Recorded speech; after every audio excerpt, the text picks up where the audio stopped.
Here we go. How's it going, guys? And welcome to my Canada versus Bosnia World Cup Group B, I think it is. Is it Group B? Yeah, Group B World Cup Watchalong. Canada versus Bosnia tonight. We've got about 10 minutes till kickoff, so I will go through the lineups. I mean, the Canada lineup is on screen for you guys to see, but I'll just go through them anyway. So, in goal for Canada tonight, how do you say his name? Creepiao, something like that. Left back, God, the pronunciation of some of these names are going to be interesting. Left back is Larje. Then centre backs Cornelius and Defuga-Oliz. Right back Johnston, who plays for Celtic. Midfield two of Kone, who plays for Sassuolo, and their captain Ustakuyu, something like that. Left wing Liam Miller, who plays for Hull City, who just got promoted to the Premier League. Right wing Buchanan or Buchanan, however you say it. And then strikers Oluwaseyi and Jonathan David, who of course plays for Juventus. For Bosnia tonight, in goal Vasilj. I mean, I'll get it up for you guys to see. But yeah, in goal you got Vasilj. Left back, you have got Sead Kolasinac, who obviously used to play for Arsenal. He's the captain tonight, now plays for Atalanta, of course. Right back, you've got Dedic. Centre backs, Muha Removic and Katic, who used to play for Plymouth. Midfield two of Basic and Tahirovic. Left wing, Memic. Right wing, Badrak Tarevic. And then strikers, Lukic and Demirovic, who plays for Stuttgart. Edin Dzeko is on the bench tonight, which is quite a surprise, to be honest. I know he's 40 years old, and he's going to be retiring soon, but you'd probably say he's still Bosnia's best player, wouldn't you? I guess you could say that. But yeah, it's going to be an interesting game tonight. Obviously, Canada are one of the hosts, so they will want to get their World Cup campaign off to a flying start. They have never won a World Cup game, ever. They've played 6 games at the World Cup. They've lost them all, including 3 in the group stage in the last 32. Say what? In 2022 was what I was meant to say. Yeah, they lost to Belgium, Croatia and Morocco, I think. That is a very tough group, by the way. Yeah, not ideal. But yeah, I'm looking forward to this, yeah. I've had to wait all day for this. Yeah, this is the problem with the scheduling of the World Cup games. Like, you've got some games that kick off at ridiculous times, like 2 in the morning, but then you've got to wait till like 8 p.m. Yeah, so... But that's what happens when a World Cup is in the US, Mexico and Canada. But yeah, let's get this game started. Yeah, I have butchered a lot of names. Yeah, it's not ideal, but it's always going to happen, yeah. Mostly the Bosnian names. But yeah. Yeah, let me know your predictions in the chat, guys. I'm going to go 2-1 Canada. Yeah, I think Canada will get the win. I'll go with Jonathan David and Liam Miller to score for Canada. And then for Bosnia, I'll say Demirovic. Hello, Ollie, mate. Good to see you. I'll put a poll in the chat in a minute, guys. I completely forgot that the game is on BBC tonight. So I'm just in the process of logging in. But I think I've done it now. Have I done it? Yes, there we go.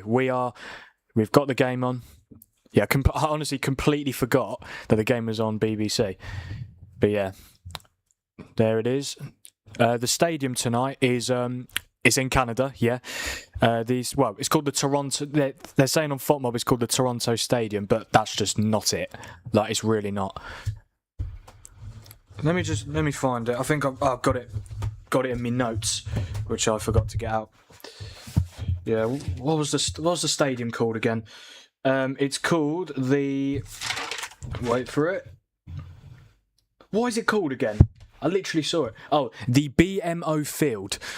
Maybe the Toronto Stadium's a better name for it, yeah. But yeah, the BMO Field in Canada tonight is hosting the game. Yep, I will put a poll in the group... the group chat? This is a messaging. Yeah, I'll put a poll in the chat right now of who's going to win tonight. God, this is going to get in the way, these bloody notes. Okay, let me just... How'd you do it again? Oh yeah, go on to my videos and then go on to the stream and then put the poll in. 3-2 Canada you've gone for. You think there's going to be goals in this game? Well, I think there's going to be 3, which is, I suppose, a decent amount.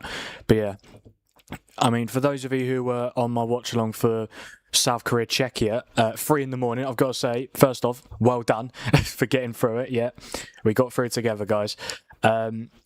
Yeah, and the first half was so bad. Like, there was pretty much no quality whatsoever. But then the second half, fantastic. Really enjoyed it. Yeah. And to be fair, I think it was worth staying up for it, definitely. So yeah, start a poll. Yeah, let's just go with who wins tonight. Simple but effective, you could say. Who wins tonight? Well, I'll put Canada, Bosnia, or draw. Yeah, I mean, we don't want draws. Draws are boring, but I'll add them just in case. I want goals. I think we all want goals. I was begging for a goal yesterday. Oh my god! Not just the fact that I was staying up until 3 a.m. for it, but purely because of the fact that it was such a bad first half. That's why I just wanted something to happen. But yeah, the poll is in the chat now, guys. I'm from Bosnia, Take Me to America. Heard this song. No, I haven't. Can't say that I have. Yeah, the national anthems are going on right now. Yeah, I do recognise a couple of players in this Bosnian team. The centre-back, Katic, who plays for... Who did he used to play? He plays for Schalke now, but he played for Plymouth last season when they got relegated from the Championship. But yeah, Dzeko on the bench, Demirovic, the striker from who plays for Stuttgart. Obviously, Kolasinac, the captain, who used to be part of Arsenal's banter era, of course. But yeah, he's the captain and he now plays for Atalanta. You like maple syrup? Good question. Yeah, these are the questions that we want to get. Definitely. Yeah, I do. Interesting question there, but yeah, that's what we want on a World Cup watch along. Do you like maple syrup? Canada have Jonathan David? Yes, they do. He's a very good player. And I don't think he's been that good this season, though. I might be wrong. Yeah, he joined Juventus from Lille. How's he done? I mean, he's done all right, I suppose. 8 goals, 5 assists. I mean, it could be better, but for Lille, he was unbelievable. Last season, 25 goals, 12 assists in all comps. And then the season before that, 26 goals. Season before that, 26 goals. So he was a goal machine at Lille. But yeah, he signed for Juve on a free as well. The fact that Lille lost him on a free, that is not ideal. Canada have Alphonso Davies. Well, they do have Alphonso Davies, but they don't have him tonight. He is unfortunately injured. But he is still in the Canada World Cup squad and he should be fit for... I don't know if it'll be for the next game or the game after, but yeah, I mean, for Canada, you're hoping they don't go out in the group stage and Davies isn't available because you'd have to say their best player. Maybe Jonathan David, but yeah. Is that Alphonso there? Is he on the pitch with them? He might be, actually. Yeah, but he's not in the squad, I don't think. Well, no, he's injured. Yeah, Jesse Marsh has already said that he wasn't going to be available for this game. Oh, he's on the bench. What? I literally saw a clip of Jesse Marsh, the Canada manager, saying Alphonso will now be available for the first game. I literally remember him saying that. I don't know why he's on. Well, maybe he's on the bench, but he just won't come on. Yeah, that is definitely possible. Yeah, we've got about 2 minutes to go till kickoff. Hi, Savannah. Yeah, I do think Canada win. I think it'll be close, but yeah, I think Canada will just edge the win. Only 1 vote so far, and you've gone for a draw. Yeah, I could definitely see a draw, to be fair.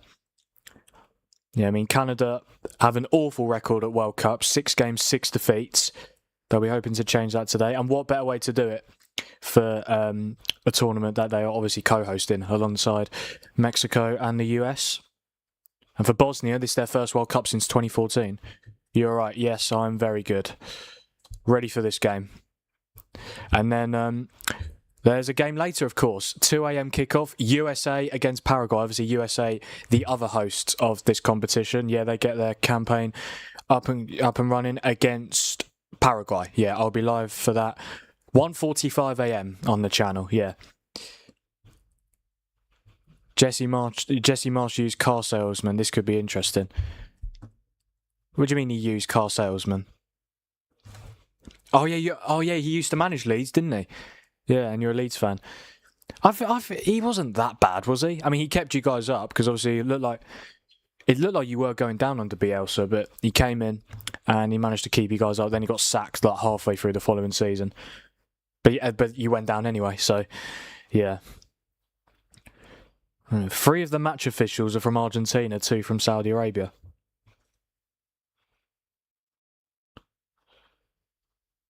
He was your manager, yeah, that's right.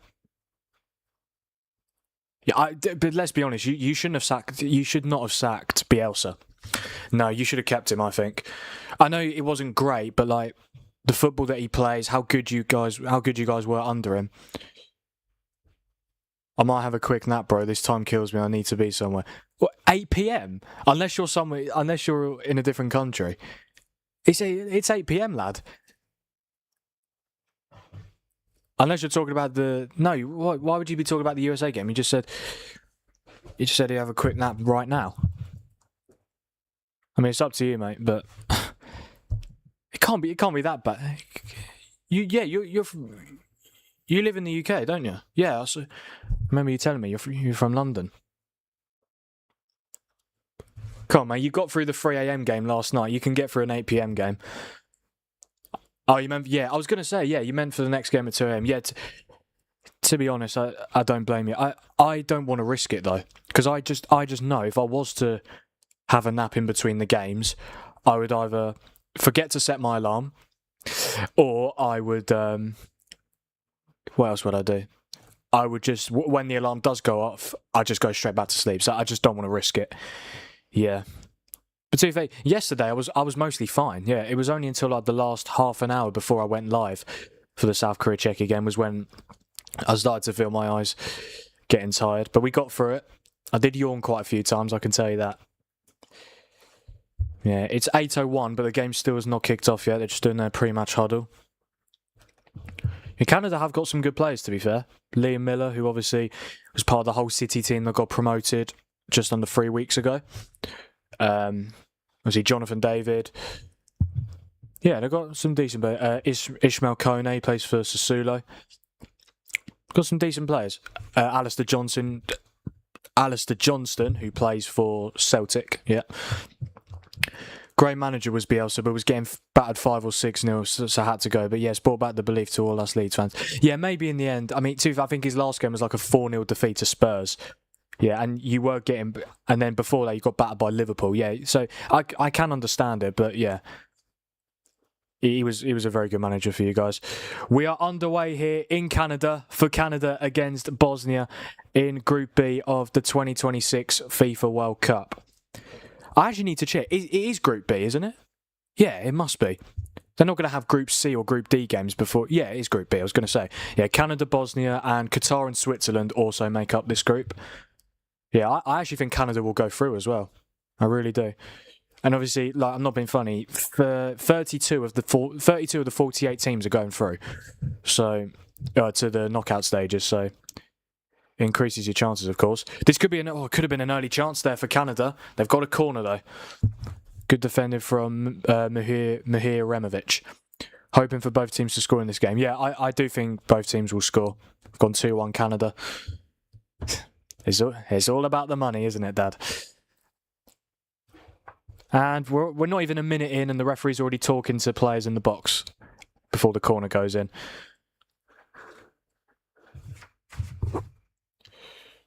Yeah, let's see if Canada can get off to a flying start here. What a start this would be if they could get an early goal. Oh, interesting corner routine, and it's not really worked. No, Bosnia get the ball away. Yeah, it's just a sea of red in the stands. Are there any Bosnia fans here tonight? I can't see any blue or white shirts. Well, I can see white shirts, but I assume they'll be for Canada, right? Because they're sitting next to the Canada fans. I'm not too sure, but yeah, it does seem like it's a good atmosphere there. I think the capacity of the stadium is like 25,000, 45,000. It does not look that big, this stadium, but yeah, 45,000 apparently. Yeah, free kick for Bosnia, foul on Kolasinac. Yeah, he's obviously the Bosnian captain. There is Jesse Marsh, ex-Leeds manager. He's actually American. Yeah, an American managing Canada. But this is what I mean. No one has a problem with that, but people have a problem with Tuchel managing England. Like, So there are so many oh, this could be a chance for Bosnia. Oh, it was a really good chance, but it's over the bar. I think, is that Katic as well? No, it's not. It's Memic. Yeah, the free kick came in, went into the box, it was headed across, and then just fell to Memic. Oh, he's got to do better than that. I'm not saying he's got to score, but he's got to at least test the keeper, you'd imagine. Oh, there we go. There are some Bosnia fans. A small minority, though. Very scrappy there in the middle of the pitch. But yeah, for both teams, they just want to get off to the best start possible, 100%. I mean, Qatar and... I mean, I'd expect both these teams to beat Qatar, to be honest, but Switzerland will obviously be the toughest test, 100%. Canada... Do you know what? He could have been played in there. Is Buchanan... Is that how you say it? Buchanan? Or Buchanan? Buchanan. There we go. Took a while, but we got there. Yeah, this is going to happen a lot this World Cup, where I'm going to butcher the names. But, yeah. They should have done that video where they... Oh, no, I think they did, yeah, for each individual team, like name pronunciations, because they do it... They've done it for the last 2 seasons in the Premier League. Looks like it's going to be an exciting match. Both want to get the ball in front. Yeah, Canada, pretty positive start from them. But to be fair, Bosnia have had the best chance so far with Memic, his shot going over the bar. But yeah, I just hope it's a good game. I just want some goals. I want some action. Yeah. What happened there? Is that a free kick for Bosnia? I think it was. Oh, good touch there from Jesse Marsh. Ball went out for a throw-in, but the Canada manager stops it going even further away. And Bosnia get another free kick, but this time it's probably exactly opposite where the previous free kick was. But we've got six votes in the poll now. 67% Canada, 17% Bosnia, 17% draw. So how many people... I think that's... Yeah, 4 people think Canada win. 1 of you think Bosnia win, and 1 of you think draw. I mean, for some reason, I can't vote on the poll, I don't think. Yeah, because I'm the one who created it. But yeah, I do think Canada win as well. I think it obviously helps the fact they're playing at home. Well, it is technically a home game for Canada. Yeah. That's the advantage you have when you are one of the hosts.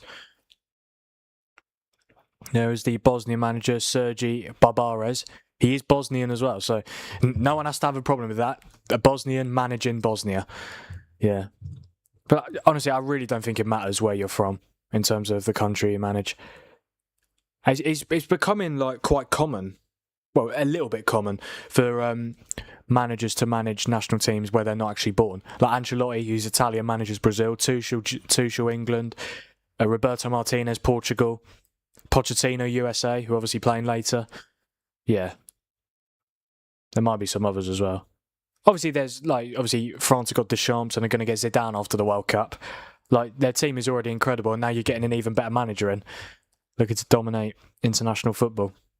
And I think they're going to win this World Cup as well. So I think they're going to win the World Cup. They're going to get Zidane in, and they're probably going to get even better. So yeah, but yeah, France are unbelievable.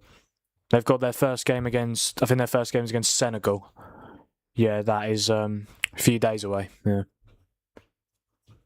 I don't think Canada have much to offer it. I think not having Alphonso Davies is going to be potentially critical or crucial, yeah, in this game, because he just offers so much down that left-hand side. Mostly offensively, but he's also good defensively.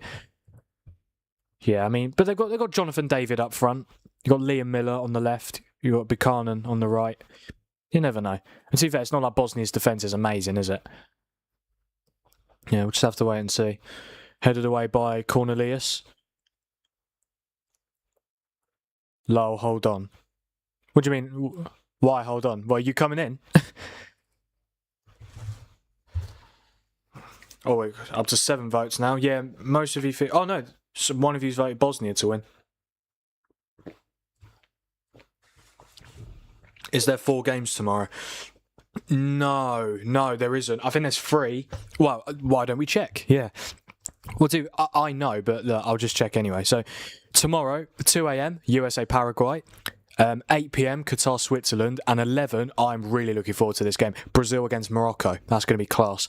That's tomorrow. Then Sunday 2 a.m. Haiti against Scotland. Sunday 5 a.m. Australia, Turkey. Sunday 6 p.m. Germany, Curacao, and then 9 p.m. Sunday Netherlands, Japan. And then on Monday there's 5 games. One at midnight, one at 3 a.m, one at 5 p.m, one at 8 p.m, and one at 11 p.m.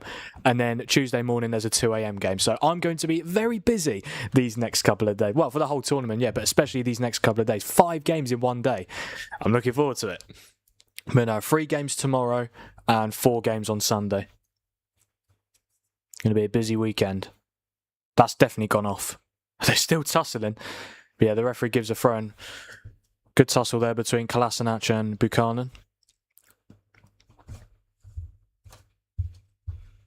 Let me see, do I need to change my subscriber count? Oh, no. No, I don't. Let's see if we can get to 600 subs by the end of this stream. I think it's possible. Yeah, just need 3 subscribers. But maybe if it's... I think I'd be very surprised if we don't hit it by the Brazil... Well... after the Brazil-Morocco game at least, because obviously Brazil-Morocco, that's probably the best game for so far this tournament coming up. Yeah, I mean, to be fair, Mexico-South Africa was a pretty good game yesterday, but in terms of the quality of both teams, Brazil-Morocco, that's a very good matchup. So there's 4 then: 8 p.m, 11 p.m, 2 a.m, 5 a.m. Well, no, but how I like to do it, I just like to base it. So the game at 2 a.m, that's on a Saturday. That's how I do it. Yeah. But technically, you are right. Technically, you are right. No. Technically, I'm right because 2 a.m, 8 p.m, 11 p.m. tomorrow. Yeah. But if we want to do it the other way, then then you'd be right. Yeah, because 8 p.m. Qatar, Switzerland, 11 p.m. Brazil, Morocco, 2 a.m. Haiti, Scotland, and then 5 a.m. Australia, Turkey. But no, I just like to go off the actual 24-hour time. All I say, well, what we can definitely agree on, there is 7 games this weekend. Yes. So 7 watch-alongs coming your way. Yeah, this is game 3 out of 104 of this 2026 World Cup. And we're 10 minutes in and it's still goalless. You know what I mean? You'll be watching 4 games before you sleep. Yes, I will. And I'm looking forward to it. It's going to be great. Australia-Turkey, 5 a.m. Sunday morning is going to be the big test, or the biggest test so far. If I can get through that, I can get through anything. I doubled the likes. Come on and hit the like button. Appreciate it, gents. Seems like you are a regular on these streams now, which is good to see. And it helps that you're a United fan as well, definitely. That's a poor pass. Oh no, he's got away with it. That is a terrible pass. I think it's from... Oh, that's definitely a free kick. It's got to be. I think that's Alistair Johnston with the foul, and he's going to... Surely that's a yellow card, right? Has he not been booked? Wow. That's incredible. Oh no, he has been. I was going to say, yeah, Kolasinac was having a go with the ref. I thought... He's not trying to say it's a red card. Do me a favour. It's just a cynical foul. But yeah, terrible pass from Canada's number 12. I think it's Jonathan David's strike partner. Yeah, it is. Yeah, Tani Oluwase. Oh, I keep butchering the names. It's difficult. Tani Oluwase. There we go. He plays for Villarreal, funnily enough. How many goals has he got? Oh, 2 goals, 2 assists in La Liga this season.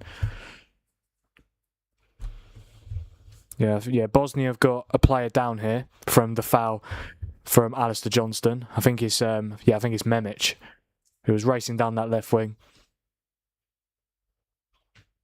I'm sure it'll be fine. But yeah, don't forget, guys, to like the stream and subscribe to the channel if you haven't already. And get those notifications turned on. Wouldn't be here otherwise, buddy. Yeah, he's back up on his feet now, and Bosnia have another free kick. And I think it's pretty much from the same position they had the free kick, which came from the chance for Memic. Yeah, Johnston's now walking a tightrope for the rest of the game, which is not ideal. Free kick comes in. It's not a bad ball, and the header from number 25 for Bosnia. Who's number 25? Lukic, the striker alongside Demirovic. Yeah, but easy save for Creepu to make. These names are hard, guys, honestly. These names are quite hard to pronounce.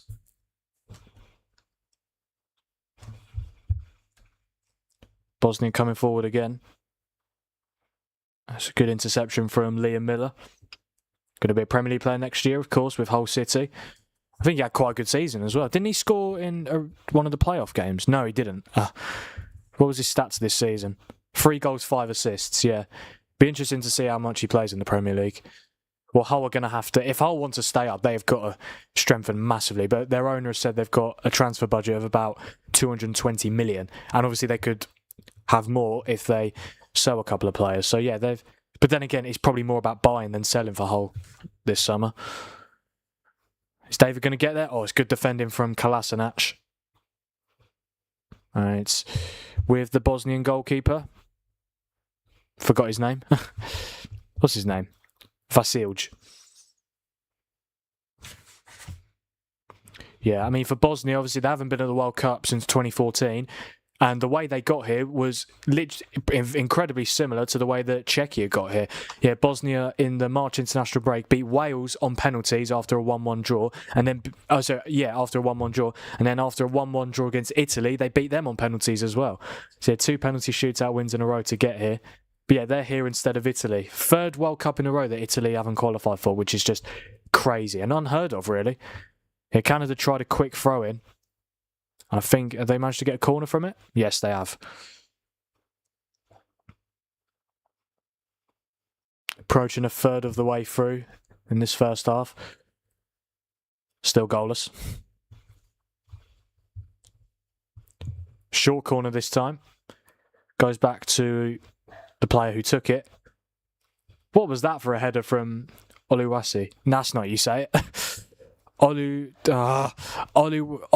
my god, why can't I say these names? They're not even that difficult. Oluwasi. Okay, that's how we say it. I think Bosnia have got a free kick here. Oh no, they haven't. The ball from Demirovic hit the back of the referee, so a drop ball is going to occur here, and the game resumes. It's probably the highlight of the game so far, the referee being hit with the ball. And to be fair, Canada come into this World Cup on very good form. They're unbeaten in their last 8 games. Yeah, I think Jesse Marshall's done very well since he took the Canada job. Yeah, 32 games, 15 wins, 9 draws, 8 defeats. Oh, Canada coming forward here. It's Oluwasi. Oh, it's all the way across to Buchanan. Here's Kone. And it's cleared away. Poor pass. Yeah, both teams seem up for it, but it's just a lack of quality in the final third at the moment.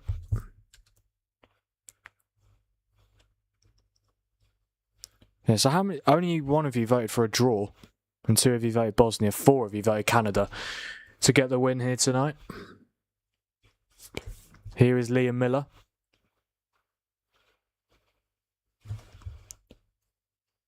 Maybe a chance for Canada to get the ball in the box if they actually put the cross in. Here's Miller.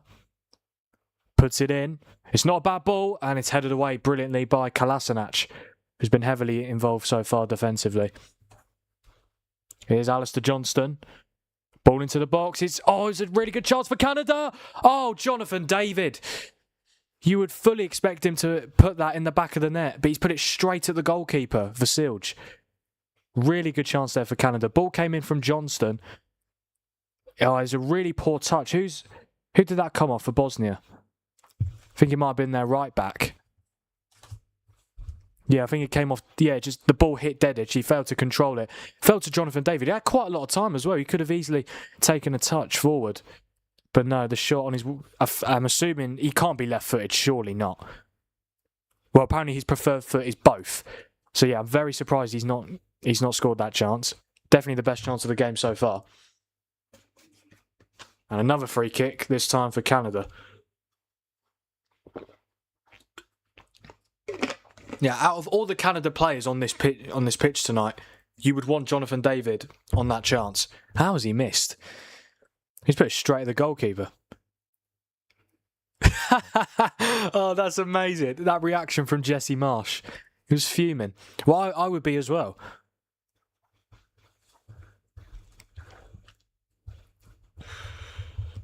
And goes out for a throw-in to Bosnia.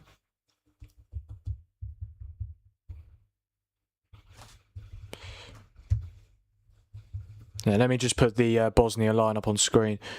Oh no, that is the Bosnia line. I keep getting confused because it's the red shirts. Yeah, so let me just put the Canada lineups back on for you guys to see. Yeah, both playing 4-4-2, so I can literally, so it takes way less time. There you go. Yeah, I think for Canada, I mean, if they can get through, and obviously Alphonso Davies could return for the knockout stages, could even be back for the next game.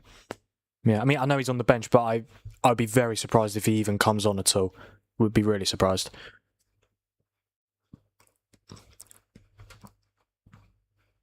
Yeah, I think Dzeko could certainly make an impact off the bench for Bosnia. I'm quite surprised he's not starting, to be honest. I know he's 40 years old, but he's still scoring goals. Plays for Schalke right now. Yeah, you got two Schalke players in this Bosnian team, Dzeko and Katic. Yeah. Obviously, Katic was centre-back at Plymouth under Miron Muslic, and then Muslic went to Schalke and Katic joined him. Canada coming forward again here. That's such a poor pass. Who's number 22 for Canada? That was terrible. Laje, the left-back. Simple pass to Liam Miller to get a ball into the box, but no, just completely messes it up.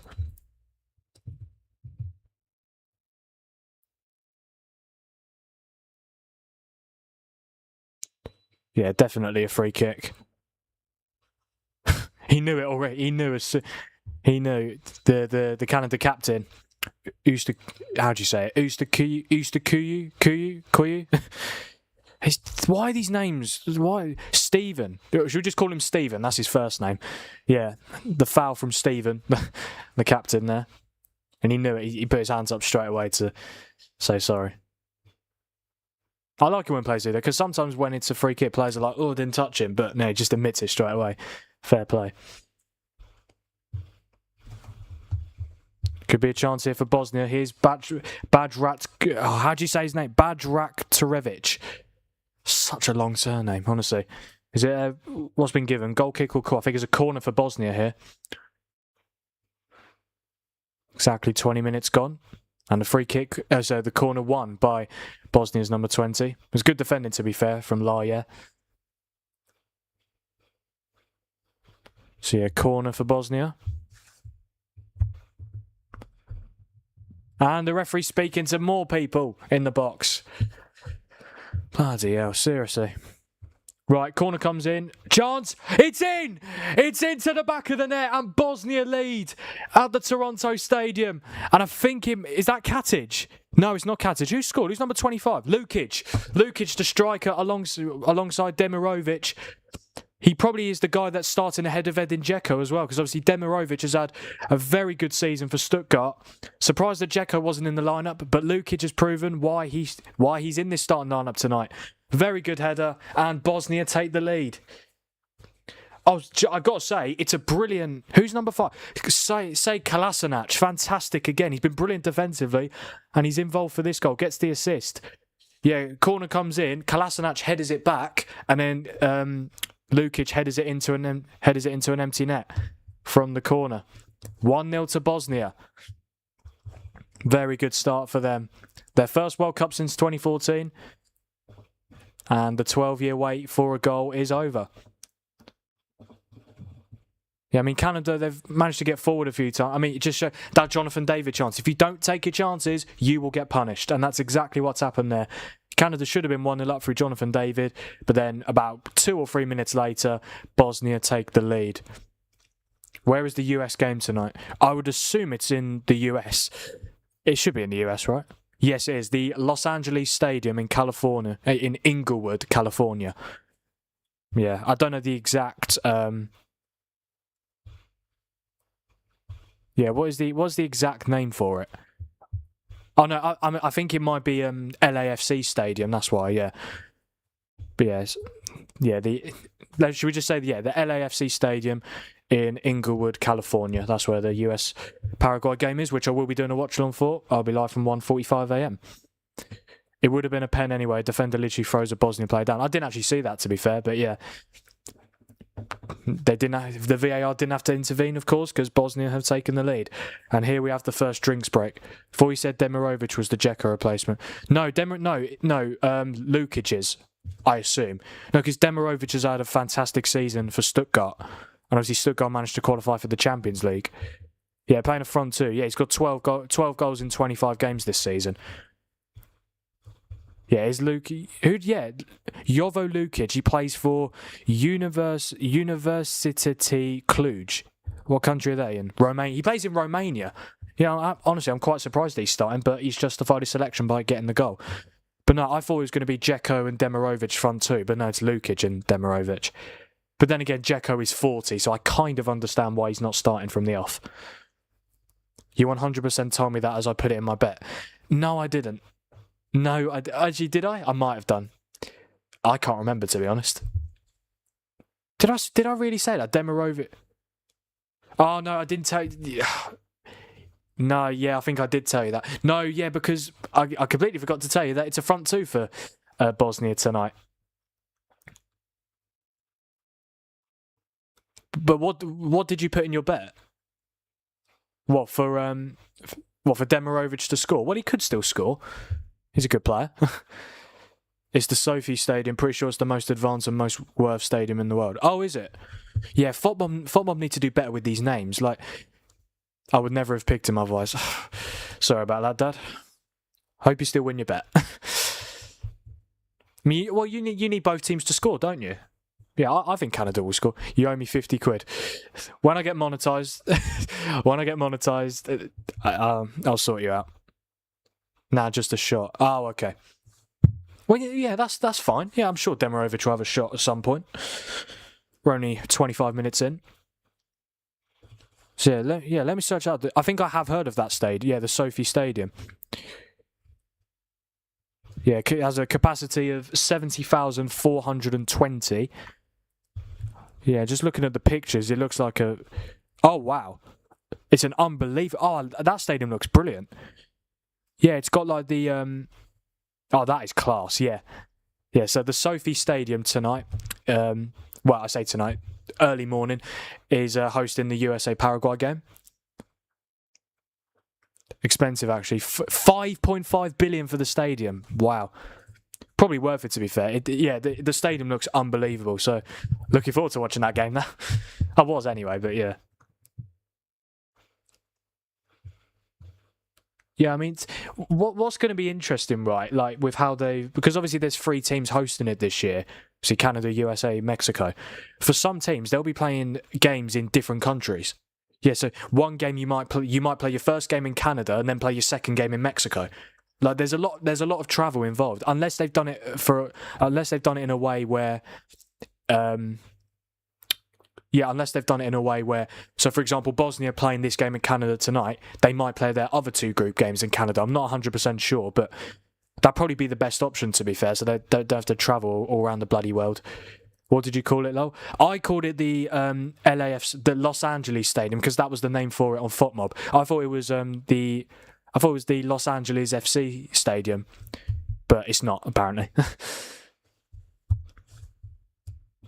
Or it might... No, I don't think it is. No, the LAFC Stadium is the BMO Stadium in California. Yeah, the Sophie Stadium. Yeah, I don't know why they don't just say that on FotMob. Here's Johnston. Just about keeps it in. Here's Buchanan. And that's a foul by Kolasinac, the Bosnian captain. The capacity is actually 100k. They just don't use the extra 30k. Only use it for special events for some reason. Right. But to be fair, a World Cup game is a special event, you could say. Yeah, of course it is. I think they'd fill most of it up, to be honest. It's the Rams. That's not how you say it, lol. Sophie? I don't know. I'm having a hard enough time with pronouncing the bloody Canada and Bosnia's players' names. Can't even get the bloody stadium name right for the USA Paraguay game. Chance for Canada. Really good block from number 18. I think that's Katic, yeah. The pronunciation is SoFi. SoFi. So it's not Sophie, it's not... Yeah, no, yeah, that's what I said, SoFi. Yeah. The SoFi Stadium. We got there in the end.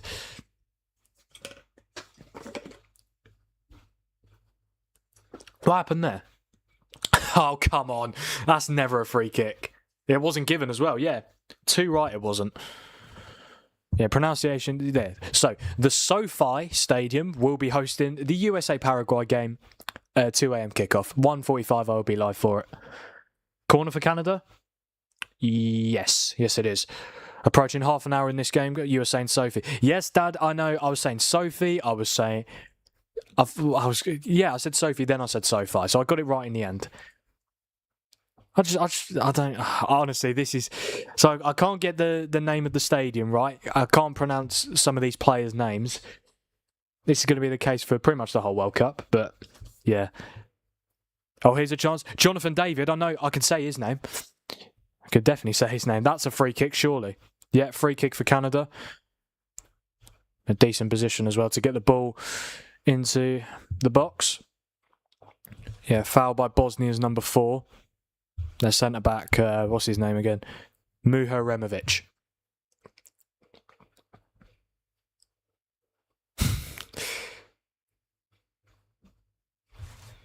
Yeah, honestly, I honestly thought that was how you said it. Sophie. The Sophie Stadium. Apparently not. SoFi. At least I know now, eh? Right, free kick for Canada. Oh, they've played it short. Kone. Oh, it's just the touch let him down. What is that for a pass again? Here's Liam Miller. Miller goes across to Kone. Here's Johnston. Put into the box. There's no Canada player near the ball. Now Bosnia looking to counter-attack here, potentially. That's not a free kick. I was going to say, yeah. Really good defending from Jonathan David. Lots of energy in this game. Yeah, definitely. Definitely better than the first half from South Korea, Czechia, 100%. Not just the fact there's been a goal, but yeah. Loads of energy about this game. Liking it. Here is Liam Miller. Should just get the ball into the box. Instead gives it away. Bloody hell. Yeah, that's been Canada's problem so far. Not good enough in the final third. And then Bosnia get the throw-in. Was easier when it was Yugoslavia. Yeah, very true.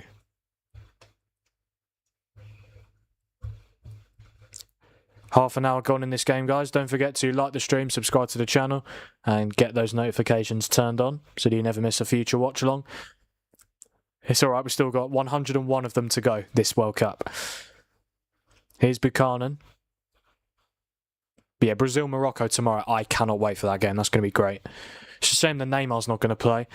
I don't know when he's going to be back. There's a chance he could miss all the group games. But to be fair, Brazil will get through, but... yeah, it's a shame that he's not going to... oh, yes! Yes! I can update my subscriber count for the first time in quite a while, to be fair. Yeah, we're up to 598. Thank you guys so much for the support. Yeah, let's get that updated straight away. I'm very happy with that. There you go. 598. Who knows? We could get to 600 by the end of the stream tonight. That would be superb. Here is Liam Miller, who's been heavily involved this game. Is that a free kick? No, says the referee. Canada still have it, though. Here's Ishmael Kone. Decent cross. And it falls for... I forgot his name again, but the Villarreal striker. What is that? What is he doing? He does not look look that good technically, that Villarreal striker who plays for Canada. Oluwaseyi. Yeah, he's only scored 2 La Liga goals this season. Oh, here we go. He might score now. He might shut me up. Oh, what a chance. He's got to score. He's got to at least hit the target. I was literally just talking about him and I thought, oh, okay, he's going to shut me up and score. But no, over the bar. Really poor defending from Muha Removic. Got bodied quite easily there. There's good strength from Oluwaseyi. Yeah, it takes a touch. He's got to do better there, I think. Honestly, the Mercedes-Benz Stadium is the most sick, to be honest. The retractable roof is such a good infrastructure. Yeah, I mean, I probably, to be fair, most football stadiums, I'm calling it football. I'm not calling it soccer just because I'm talking about stadiums in America. But yeah, I mean, yeah, the Atlanta Stadium. I mean, look, I'm just looking at it now. It's unbelievable. The roof on the net. The roof on the net. The retractable roof. That looks amazing. Yeah, what other stadium was which is quite similar? The MetLife Stadium, the stadium that is hosting the World Cup final. Yeah, that's brilliant as well. It's massive. I think it must have a capacity of over 100k. Must do, surely. You should hire a click farm in India or China. 500,000 subs in 5 hours. I guess I'll take that on board. I mean, to be fair, 500,000 subs in 3 hours, I would not complain whatsoever, but yeah. Corner for Canada. They've managed to get forward quite a few times, but yeah, it's not good enough in the final third so far. But if they keep getting chances, they should eventually take one, especially when you got Jonathan David on the pitch.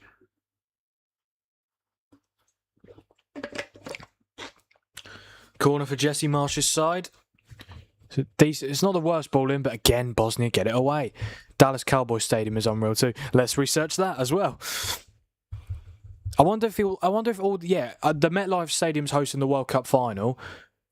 I do think the Mercedes-Benz Stadium is hosting a few games as well.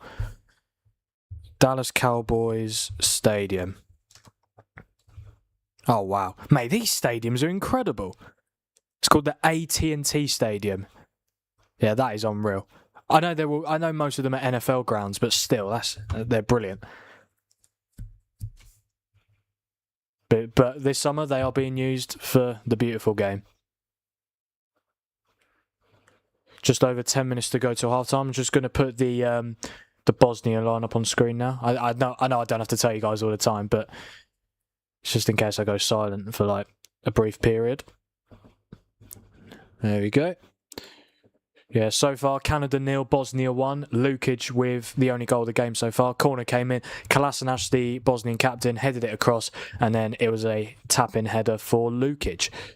MetLife has 82k, but the college rugby stadiums are insane. Eight or nine of the stadiums have 100k plus capacity for college games, by the way. Yeah, I think when it comes to stadiums, I mean, America is just incredible. It really is. I know, obviously, around the world, you've got Old Trafford, of course.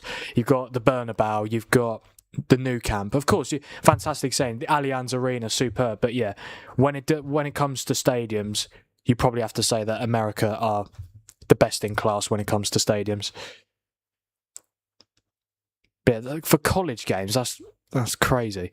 For 100k capacity, that is insane. Yeah, learning about these incredible stadiums. But I was going to anyway, because obviously they'll be hosting games for this World Cup. And the SoFi Stadium is hosting the USA-Paraguay game. Got it right this time. Here's Miller. Canada plays some decent football, to be fair. It's just, again, I know I've said it a few times already, just in the final third. Yeah, again, even that pass there, they've got to do more.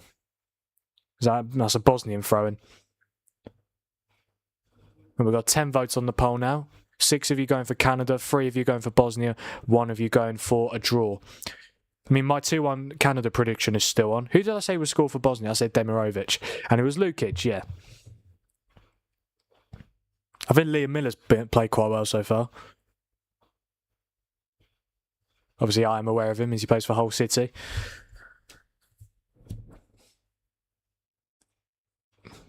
Decent ball in, and it's headed away, though. Oh, that's brilliant from Ishmael Kone. He has it back after a 1-2 with Miller. Is that a free kick? A referee plays the advantage. Here is Miller. Should look to cross it in. Oh, he's done very well there. Is that a corner? That's got to be a corner, surely. Yep, corner's given. Who does Miller play for? Looks okay. Plays for Hull. Yeah, and obviously got promoted to the Prem. Yeah, he played in the playoff final. He was really good. I think, wasn't he the one who came off when he shouldn't have done? because he played really well. Yeah, he came off after 63 minutes. But yeah, he's a very good player. 3 goals, 5 assists this season. I know it's not amazing, but like, still decent. But no, yeah, he's played well so far. Yeah, but he plays for Hull City. Corner comes in. Oh, decent chance again. It's Oli Wasai again. And it's going to be another Canada corner. But yeah, I am interested to see how many. I mean, who knows? The problem is with the whole squad, because they were expected to get.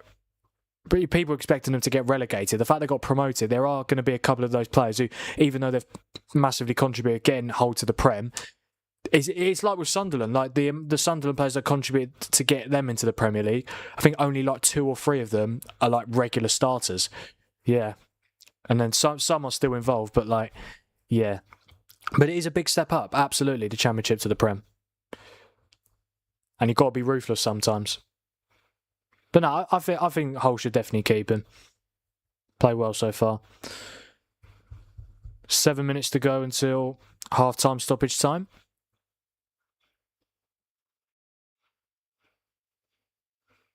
Here is Ishmael Kone again. He's seen quite a lot of the ball so far. Here's Cornelius. Yeah, I think Canada have done all right, to be fair. I think maybe it's a little bit harsh the fact they're 1-0 down. I mean, Bosnia have had more shots on target, but Canada have had more shots. Take a look at the college stadium. I took a look at the college stadiums. They are fucking huge, but literally none of them have a roof. Oh, really? Yeah, I mean, I guess is it that big of a deal? I don't know. I think it's more about the infrastructure, really. But yeah, I am going to reiterate my point. When it comes to stadiums, America definitely the best in class for it. Is it Miller again? Yeah, Miller's been heavily involved so far. Decent ball in again, but I've got to say, Bosnia are playing very well defensively. Every time a ball goes into the box, they're always clearing it. Another corner for Canada. Another corner for Canada. Who in the Norway squad would you have in the English starting at Haaland? Actually, no, I wouldn't have Haaland. Actually, I'd rather. I think Kane's better than Haaland. That's a good question. I would have. Would any Norway player get well? Actually, no, to be fair, I'd probably have Kane and Haaland front 2. Yeah, I think, you can't turn that down. Well, Haaland is English. He should be playing for England. He was born in Leeds. Yeah. Same with Elise. We could have had Haaland and Elise in our front 9. Oh, Jonathan David, if he controls that better, there could have been a chance to get an equaliser. I think he'll still be very disappointed with the chance that he missed. He should have done so much better. Yeah, it's a poor touch. He knows as soon as it goes in front of him. But no, I would go Haaland, but even though it's probably the obvious choice. But Norway have got a very good squad though. I mean, maybe who else you got? Ryerson from Dortmund. Don't forget Musiala. Oh yes, no, Musiala was born in Stuttgart, I think. No, he was definitely born in Germany. I think I might be wrong. Jamal Musiala was born in Stuttgart, yeah. I know obviously he played for like England under 19s and under 20, but like he was born in Germany. So, but with Haaland and Elise, the fact Haaland was born in Leeds, Elise was born in London. It's just a shame that they don't play for England. Ødegaard. I'm not the biggest fan of Ødegaard, to be honest. I know obviously we've got Ollie here who's an Arsenal fan. Yeah, I think Ødegaard doesn't do enough in games for me. I feel like just watch a game of football with Bruno Fernandes and Martin Ødegaard in it. Like, Bruno Fernandes is always involved. Ødegaard goes missing quite a lot of the time, especially in the bigger games. I know obviously he's a Premier League winner, and I don't want to go into them too much. Don't want to talk down about them too much. But yeah, I'm not really the biggest fan of Ødegaard. He's only scored one Premier League goal this season, maybe 2. I might be wrong. He hasn't scored a lot. 1 Premier League goal. 1 goal in 36 games this season. Like, it's just... And he's your attacking midfielder. Like, he should be doing more. Like, I wouldn't take Ødegaard. No, I'd rather Jude or Rodgers or whoever it is. Who else? But he is eligible for England. Who is? What, Haaland? Or Elise? Oh, no, Musiala. Yeah, but he's already played for Germany, hasn't he? But it doesn't hurt as much because he was actually born in Germany. I think it hurts more with Haaland and Elise, the fact they're actually born in England. But to be fair, Raheem Sterling was born in Jamaica, and obviously he played for England, was pivotal in our Euro 2020 campaign. Can I just say, what has happened to Raheem Sterling? Yeah, he signed for Feyenoord, didn't he? After leaving Chelsea in January. He only got like 1 assist, and he's left as a free agent. And I think he got caught speeding recently as well. Such a downfall. Not as bad as Dele Alli's though, because at least Sterling is still playing. Dele Alli's just not, is he? Yeah, I don't know what's going to happen with Dele Alli. I mean, I'm surprised he's not retired by now. If he's not going to play, then what is the point? Like, it surely doesn't take this long to get back to 100% fitness. I'm not sure what's going on with him. But obviously he did that interview with Gary Neville, didn't he? A few years back. Which obviously probably didn't... Apparently he looked in the mirror one day and asked if I could retire now. And that was like 24 when he was playing under Jose Mourinho at Tottenham. So yeah, it's a shame what's happened with that man. Yeah, I mean, you're throwing these names at me. I mean, I wouldn't take them at England, but I tell you, Norway going to be the dark horses at this World Cup. I'm telling you now. Yeah, you've got Haaland, you've got Sorloth, you've got Strand Larsen, you've got some very good striker options. You've got Antonio Nusa from Leipzig, you've got Ødegaard, you've got Ryerson, Ajer from Brentford, you've got who else have you got? Oh, Strike from who was that? It's gone over the bar. Who's number 6 for Bosnia? Tahirovic, yeah, went for like a Di Canio type volley, a Di Canio type strike with the volley, but now went over the bar. Yeah, you got Oscar Bob as well. Yeah, Norway have got a fantastic squad. They really do. They're going to do very well this week. Who's your first game against? Iraq. Yeah, Sander Berge. Yeah, honestly, fantastic squad. I want to actually go through your squad. Oh, yellow card here for. Is that for Demirovic, I think? Yeah, it is. Foul on Cornelius. Just catches him late. Yeah, so like goalkeepers, you've got Nyland from Sevilla and Selvig from Watford. Defenders, you've got Ajer from Brentford, Moller-Wolfe from Wolves, Hegim from Bologna, who used to play for West Brom, Langas, who plays for Derby. Midfield, you've got Sander Berge, Martin Ødegaard, Orosnes, who plays for Benfica, Tilo Asgard, I forgot about him, plays for Rangers, Ryerson, of course.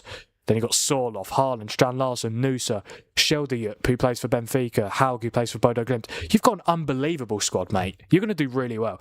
And you've got a fairly difficult group with France, Senegal and Iraq. I'd expect you to beat Iraq. Obviously, France, Norway, I can't wait for that game. That's going to be amazing. But yeah, honestly, Arteta ruined Ødegaard. His class. Looking at 22-23 was insane. He was absolutely... He scored like 15 Premier League goals. Yeah, what happened to that Ødegaard? I honestly do think Arteta ruined him. I feel like Ødegaard is far too passive nowadays. But then again, you could argue that Arsenal's football is too passive, which maybe that's why Ødegaard can't be as good as he was a few seasons back when he did score those 15 goals. Ødegaard grew a beard and moustache, which is probably the thing that ruined him. Maybe, potentially. Although he does about 87 hair flicks a game. But yeah, Norway are going to do very well, 100%. I mean, will you play... do you think you'll play a front two with like Haaland and Sorloth? And maybe Strand Larsen as the backup? That's what I'll probably do. And then you have Nusa and Bob on the wings, and then you got Sander Berge and Orosnes midfield too. That is unreal. Which makes you wonder, how has it been so long since Norway qualified for either the Euros or the World Cup? It's been ages. I don't get how they keep... how they keep missing out on these tournaments, but they're back this time. Yeah, when was the last time they played a World Cup or Euros? I actually want to find that out now. It must have been quite a while back. Ages ago, bloody hell. I've scrolled back to 2010. I've scrolled back to 2010. I've not seen either Euros or World Cup games. Wow, it's been ages. It's been absolutely... Honestly, my dark horses are Norway to Ecuador. I think Ecuador are going to do well. I mean, when I did my World Cup predictions video, I mentioned obviously Caicedo, Pacho. Completely forgot they got Hincapié as well. And also Estupiñán, who plays for AC Milan. They've got a very good squad as well. Yeah, I think they got knocked out the groups in the last World Cup. But now they've got a very good... Who's in their group again? Oh yeah, Ivory Coast, Curacao, and Germany. That game against Germany would be a good watch, and even the game against Ivory Coast. Who else have they got? So they've got Hincapié, Pacho. They've got Estupinian, Caicedo, oh my God, Enner Valencia's still playing. I know he played at the last World Cup, but yeah, he used to play for West Ham, didn't he? West Ham and Everton, Fenerbahce. He's still going about. Fair enough. Yeah, 7 goals, 2 assists in 6 goals, 2 assists in World Cup qualifiers for Ecuador, and he scored twice against Qatar in the first group game. Yeah, I didn't know he was still in the squad, but yeah. So Ecuador got a pretty good team as well.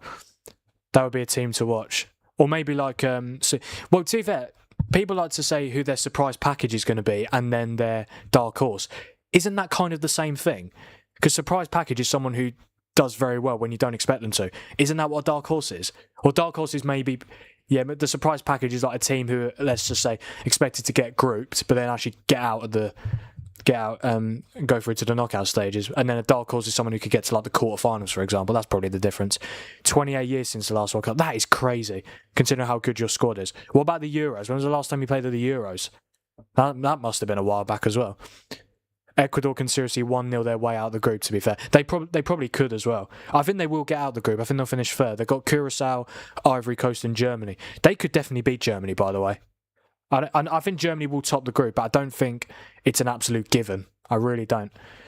Header from Cornelius there, but it's gone over the bar, and that's probably going to be the last action of this first half. Or further, maybe. Yeah, definitely, 100%. I think I had Mexico beating Ecuador in the round of 32. Oh, it's Ryan Reynolds. Yeah, he's Canadian, isn't he? Yeah, of course. But yeah, he is. He's at the game today. Don't think there's going to be any more chances for either team before half time. Yeah, there was 4 added minutes after the drinks break and the Bosnia goal. And that is the half-time whistle here in Toronto. It's Canada 0, Bosnia 1. Bosnia taking the lead thanks to Lukic, who headed the ball into an empty net after a corner for Bosnia, which came in. Kolasinac, the captain, headed it back, and then it was a very easy header tap-in for Lukic, who's starting ahead of Edin Dzeko, and he has proved why with the goal. But yeah, half-time in Toronto, Canada 0, Bosnia, and, well, to be fair, they are called Bosnia, but their full name is Bosnia and Herzegovina. Yeah, so Canada 0, Bosnia and Herzegovina 1. Doesn't he own Wrexham? Ryan Reynolds, yeah. Yeah, it's Ryan Reynolds and Rob McElhenney, I think that's how you say it, yeah. Only one national team have never lost to Brazil, guess who? Well, I presume Norway. But is that because you haven't played them yet? that could be the reason. If you've played a couple of games against them, that is quite impressive. Yeah, because I'm not being funny. There's so many countries in the world. Brazil probably haven't played every single country. I'm assuming the stat is for the countries that Brazil have actually played, not every single country in the world. But yeah, I assume the answer is Norway. But now Norway are going to do well at this World Cup. They're ranked 31 in the FIFA rankings. Ecuador ranked 23. Wow. This World Cup's going to be great, man. I can't wait. 4 times 2 wins, 2 draws. That's incredible. But when was the last time you might not have played them for ages? Bloody, I'm just looking through Norway's recent results. Like your World Cup qualification campaign was incredible. Didn't you win every single game? Yeah, you did. You won 8 out of 8, scored 37, only conceded 5, and you beat Italy 4-1. And you beat Moldova 11-1. Bloody hell. Asgard scored 3, Haaland scored 5. Sorry, Asgard scored 4, Haaland scored 5. Bloody hell. Mate, Norway are going to cook at this World Cup. Wait, who did I can't remember. Where did I say Norway would go out? Last 16, I think. I had you guys finishing second in your group, ahead of Senegal and behind France, but I can't remember. I actually can't remember where I had you guys.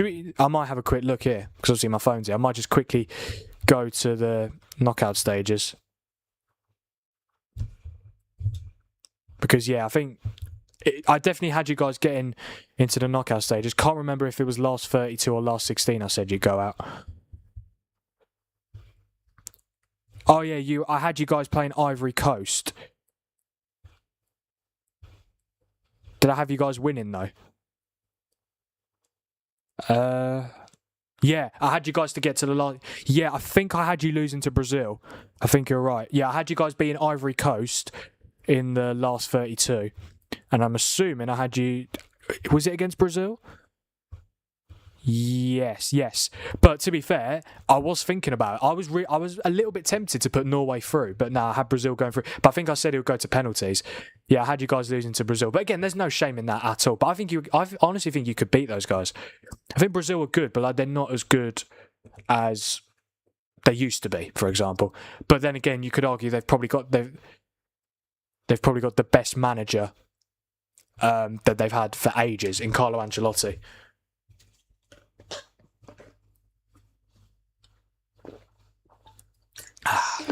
You had us losing to Brazil. That has never happened. Well, there's a first time for everything, pal. And again, I was kind of close to putting you guys through, but I just thought Brazil's... I think I said because of Brazil's World Cup experience, I think they'll get through. Does that really make sense? No, not really, to be honest. But to be fair, Norway, again, like the pressure could get to them. And again, if it goes to penalties, Brazil got better players. But again, penalties are a lottery at the end of the day. So yeah, it's a difficult one, but I could definitely see you guys beating Brazil. And I would not be surprised one bit if you did. Our manager is not impressive. Yeah, I think you said that to me in a previous watch-along. Who is your manager again? I forgot. What's his name? No, Solbakken. Yes, I've remembered. I think is that Solbakken? Let me find out. Yeah, Stale Solbakken. To be fair, his record's all right. 56 games, 32 wins, 12 draws, 12 defeats. He's done quite all right. 57% win percentage. Managed Wolves. I didn't know that. Managed Copenhagen for 7 years and 5 years in 2 spells. Who did your manager used to be before Solbakken? God, he's been there ages. Has he really been there that long? Yeah, he's been there since December 2020. Wow. Yeah, Stale Solbakken. Yeah, 58 years old. Yeah, he's been there since 2020. Who did you used to have? Schmerud, Lagerbach, Hogmo. His subs are weird. Oh, really? But again, I feel like sometimes if your team is just that good, it doesn't really matter what your manager is, like because you've got good enough players. But to be fair, it can't be that bad. You won all of your knockout. Not knockout games. Right? You won all of your World Cup qualifying games, 8 out of 8. You beat Italy 4-1 at the San Siro, and of course beat Moldova 11-1. Yeah. But no, even with that, I mean, again, you know more about him than I do, but he can't be that bad, can he? But no, I do think you guys will be the dark horses. I think you'll get to the last 16 and lose to Brazil. But it wouldn't surprise me if you went through. And to be fair, there's a chance you could play us. You could play England in the quarterfinals. Because obviously I had Brazil beating Norway, and I think I had... Who did I have England beating? Mexico. In Mexico City as well, yeah. I had an England-Brazil quarterfinal, but it could have been England-Norway. Yeah, England-Norway, that'd be an unreal game. Lagerbach was better. Really? Are you sure? Well, what was his win percentage? 53%. Yeah, he was there for almost 4 years. 18 wins, 8 draws, 8 defeats. Beating Italy 7-1 on aggregate. That's what I mean. Like, come on. You got to give the man some credit. Like some of your results in World Cup qualifying. Again, I've went through some. You beat Israel 5-0, Moldova 11-1, Estonia 4-1, Italy 4-1. Italy 3-0 again, Estonia 1-0, Israel 4-2, Moldova 5-0. That's an incredible record. And the fact you scored 37 goals in 8 games, that's an average of 4 goals a game. No, that's more than 4. That's almost 5 goals a game. That's incredible. And you only conceded 5 in 8. Yeah, that's a ridiculous record.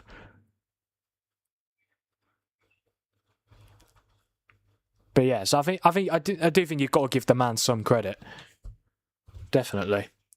He can't be that bad of a manager if he's won 8 out of 8 and you've scored 37 goals. Oof. I reckon we've got about 5 minutes until second half. Oh, of course. I'm surprised no one reminded me. Completely forgot to stop the scoreboard. I always bloody do that. Normally I figure it out by a few minutes, but it's taken me 11 minutes to figure that out. But yeah, don't forget, guys, to like the stream, subscribe to the channel, and also turn notifications on so that you never miss a future stream or a future upload. Still, the majority of you think Canada will get the win. He lives in next town. Does he? Nice. What was I doing? Oh yeah, I wanted to change the lineups. Yeah, I'll show you Bosnia's lineup now. The team who are actually winning this game by a goal to nil. Thanks to, I forgot his first name, but Lukic. Jovo Lukic. Jovo, yeah. Jovo Lukic, yeah. He's given Bosnia the lead here in Toronto. Yeah, I've got to say, the BBC Sport studio is just not as impressive as the ITV one. They're analysing Jesse Marsh's touch. Yeah, it's a very good touch, isn't it? So nonchalant as well after. Normally, he didn't even crack a smile. Oh, both managers getting involved with touches. And so did the Bosnia manager.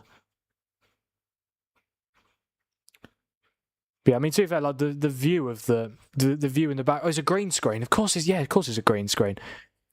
I don't think Bosnia are going to give this away. I don't know. This has been an interesting game. I haven't even gone through the stats yet. Yeah, so Canada have had 66% possession, 0.64 xG, 7 shots, 1 on target, and 21 touches in the Bosnia box. Bosnia have had 34% possession, 0.77 xG, 5 shots, 2 on target, and 7 touches in the Canada box. In terms of big chances, Canada have had 1 and have missed 1. That was the Jonathan David chance. And then Bosnia have had 1 big chance and have missed none, because they took their big chance. Yeah. I'm assuming, yeah, the Canada big chance must have been Jonathan David. Yeah, it was. What the hell are those trainers that Micah Richards is wearing? They're awful. I didn't even notice. I would have loved to have seen them. Who knows? They might show the pundits again when they come back from the break. Yeah, normally Micah Richards is good with his fashion. Oh, they've come back from the break. Go on, show me Micah Richards. Let me see the trainers. Oh no, trainers. Let me see the trainers. There it is. Brazil, Morocco tomorrow from 10:45. Is it? I'll be live. Yeah, 10:45 p.m. And then Haiti against Scotland from 1:45 a.m. on Sunday morning. Yeah, should be good. Loads of World Cup action coming up.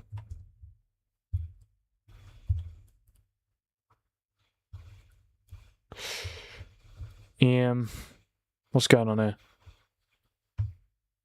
Oh, okay. I've heard about this. Have any of you watched the series on BBC called Dear England?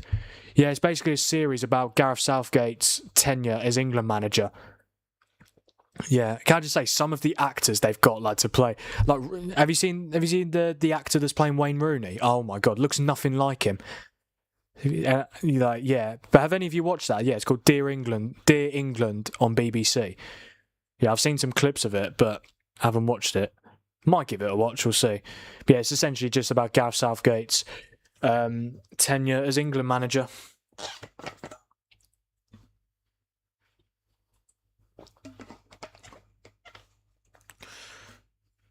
Oh. Here's a question, guys.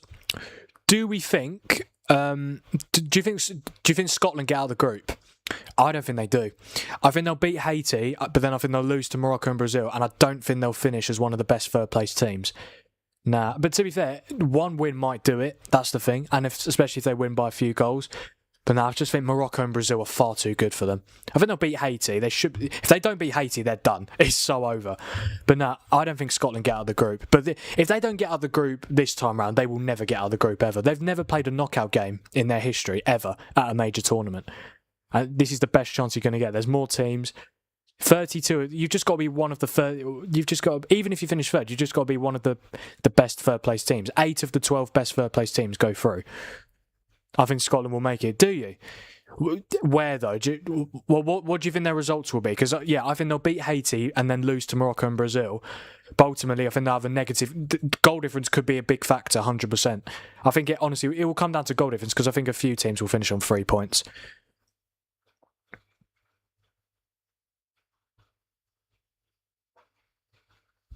But yeah, Southgate not managing yet. No, it's about Southgate. Yeah. I think that's what you're trying to say. I don't know, to be honest. But nah, I mean, I might give that Dear England series a watch. To be fair, the actor that plays Gareth Southgate, he looks very similar to Southgate, but some of the others, I can't really say that. Yeah, some of the actors just do not look like the players. Yeah, Harry Kane's voice as well, like, is hilarious. I think they'll beat Haiti and then draw to Morocco. And I'm assuming you think they lose to Brazil. You really think they'll get a draw against Morocco? I can't see. I think Morocco are very good. Is he managing at the moment? Southgate, no. No, he is not managing at the moment. I mean, he's been linked with Man United a few times. Bloody hell. Thankfully, that didn't happen. If Southgate became United manager, I don't know what I would have done. That would have been so bad. I mean, I know obviously he was... I don't want to say successful because he didn't win anything. There we go, lights are on. I don't want to say successful because ultimately he didn't win anything as England manager, but like it was definitely a successful spell. But the football he plays is just, I do not want. I didn't want that anywhere near United, and thankfully we didn't go for him. Even though he has been linked a fair few times since he left England. Even when he was England manager, towards the end of his tenure, he was being linked to Man United, but thankfully it didn't happen. It did not happen. The players are walking out onto the pitch now. There is Jesse Marsh. Yeah, big 45 minutes coming up here for Canada. I'm curious, have Canada got Switzerland next or have they got Qatar? They got Qatar next. That's probably a good thing, to be fair. You keep on underestimating McTominay and maybe forget McGinn and Robertson. Yeah, I mean, I'm not denying Scotland have some good players, but like Morocco and Brazil are just better than them. I think they'll beat Haiti. They should beat them fairly comfortably, like by at least 2 or maybe even 3 goals. But Morocco and Brazil are much better than Scotland.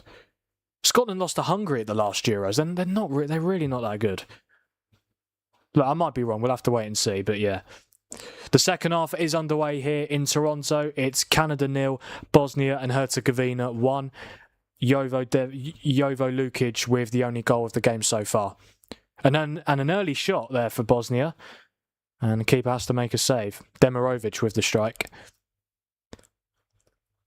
But no, I don't think I'm underestimating Scotland at all. To be fair, if they do get out of the group, I think it will be as one of the best third-place teams. I can't see them finishing in the top 2. Nah, not for me. I'd be very surprised, I'll tell you that.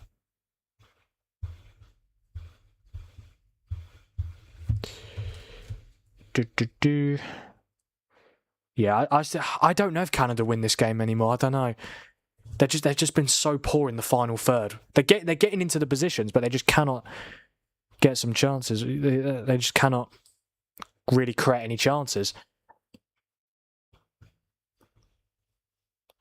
Oh, yes, there we go. Demirovic shot. There we go. He just needed Canada goal. There we go. See? I mean, I might have said that Demirovic was the Dzeko replacement. Yeah, I didn't mean to say that. But as long as your bet comes through, it's all well and good.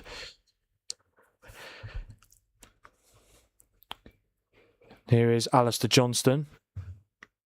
Goes long, tries to find Jonathan David. Oh no, is that Jonathan David? No, that's the other striker, Oluwaseyi. And Canada have the throw in here. Here's Johnston again. Well, that's some good play. Oluwaseyi. Oh, wow. Oh, that is brilliant. Chance for Canada. Oh, my word. Oluwaseyi, that is incredible play. How did he manage to get past him there? That was incredible. And Canada have another throw-in.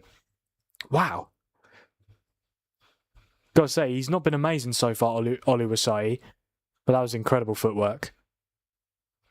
Long throw-in come in. Headed away once again by Bosnia. They've done very well. Every time a ball has come into the box, they've always headed it away.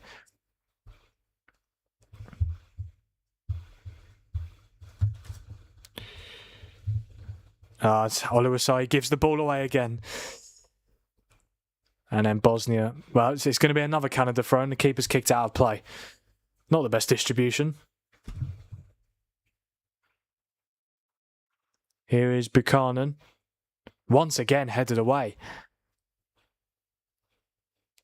That could have been a decent chance for Bosnia to potentially start a counter-attack, but Lukic gives the ball away. And Canada have it back with Defuga Rollers, the centre-back. Here's Johnston. Goes long. Oh, this could be a chance, maybe. Oh, wow. That's got to be that's a penalty, right? What's happened there? There's a clash. Yeah, there's certainly been a clash between Oluwaseyi and the Bosnian goalkeeper Vasilj. I thought, is that a penalty? I don't know. It seems like the keeper's actually come off worse. What's happened there? Well, it was certainly a collision, yeah, but long ball from Johnston. Oluwaseyi was chasing it. If he got there first, it's a penalty. Never a pen. Yeah, I mean, I want to see the replay. Just because normally when both players go down, when it's a strike and the goalkeeper, normally they give the penalty, but no. Let's have a look here. So yeah, Johnston with the long ball.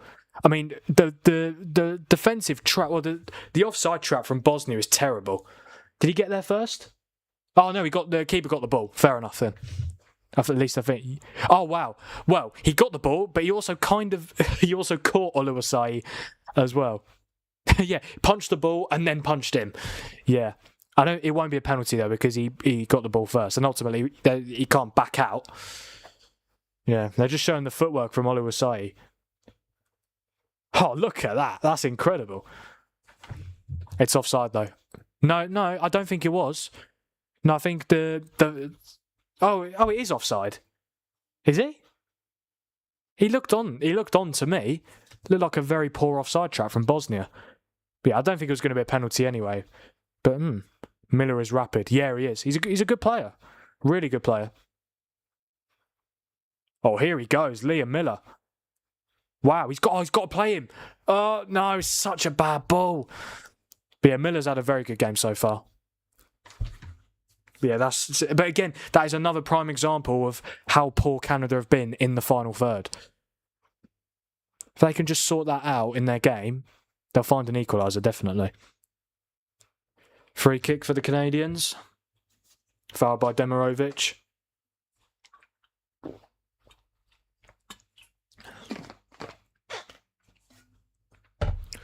Oh. Yeah, don't forget, guys, to like the stream, subscribe to the channel, and also get those notifications turned on. I think we're still on 598 subscribers, but who knows? We might have hit the 600 by now. No 1598, but that's fine.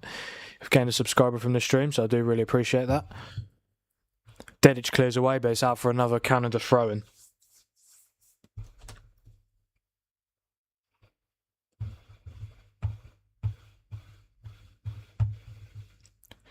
And it's cleared away once again. Bosnia have been so good defensively. Like, really, really good. Here is Miller again.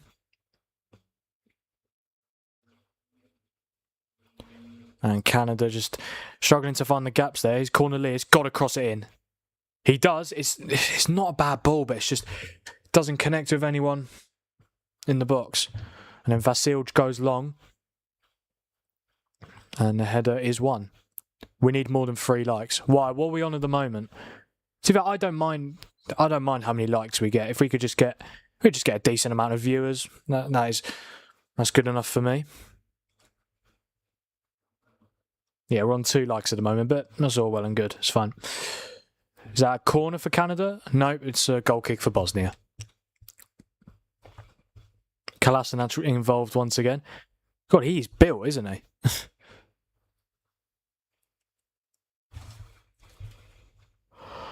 Why am I yawning already? Come on. Got to be ready for USA Paraguay at 2 AM. Can't wait. Here's Vasilj. Bosnia playing at the back here. And then they go long. Good defending from Cornelius. And it's another free kick, this time for Canada. Here is Miller. Okay, the referee wants them to take it again.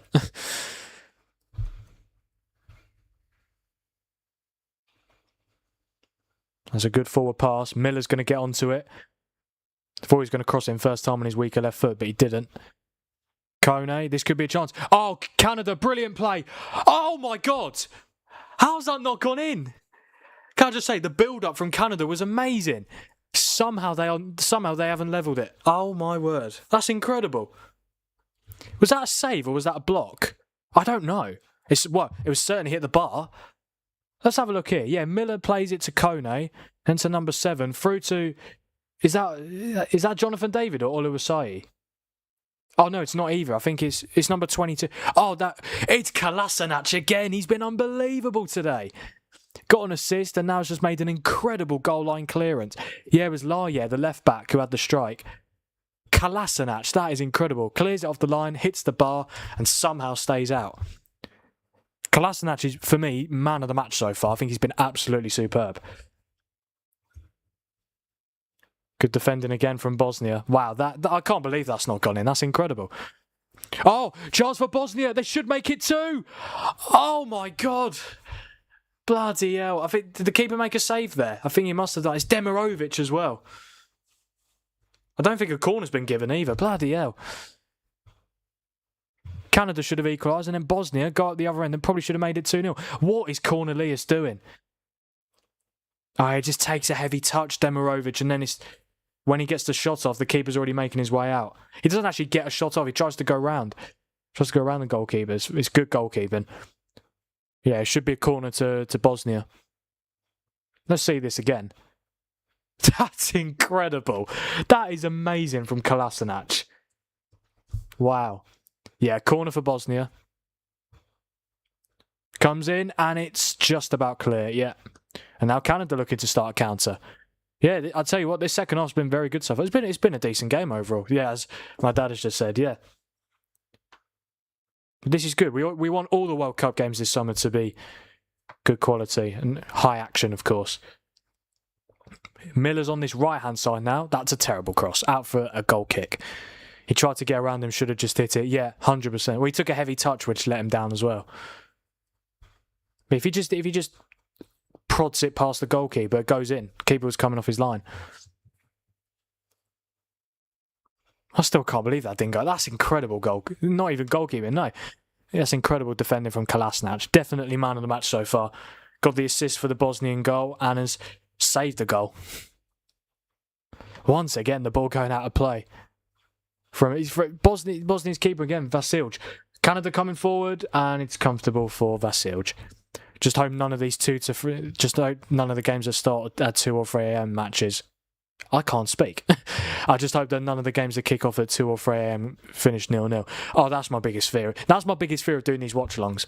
I don't mind doing all the games, but the games that kick off at ridiculous times, they better not be 0-0. Like South Korea, Czechia yesterday was 0-0 at half time. It was such a bad game, like genuinely such a bad game. But thankfully, the second half was fantastic. I really enjoyed it. But yeah, USA, Paraguay. I mean, USA, yeah, it can't be a 0-0 between them, sure. Dad, do you think Paraguay win? I think USA win.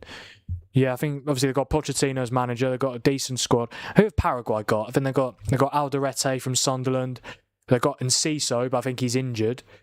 Yeah, Enciso plays for Strasbourg. They've got Diego Gomez, who plays for Paraguay. Of course, he plays for Paraguay. He was born there. Diego Gomez, who plays for Brighton. Have they got any other players? Let me have a look. That I'm aware of. Oh, Miguel Almiron, of course. Yeah, they've got a pretty decent team, to be fair. But yeah, USA have also got Pulisic, they've got Tillman, Balogun, Anthony Robinson, Tyler Adams, Weston McKennie, Sergino Dest, Tim Ream, who's still going about his business at 38 years old, Chris Richards. I think USA got a really good team. I think USA win. I think it'll be a close game, but I think USA just edge it. Obviously, I think it helps the fact they've got home advantage. But I wouldn't rule out Paraguay winning. They've got some good players. So it'll probably be a draw. Yeah, free kick for Bosnia here. There's Stephen. I know that's not his surname, no, but that's his first name, and his second name is too hard to pronounce. It's like, yes, Eustaquio. Eustaquio. Eustaquio. I don't know. I'm just going to call him Stephen. Ball into the box. And the Canada keeper goes out for the punch and concedes the corner.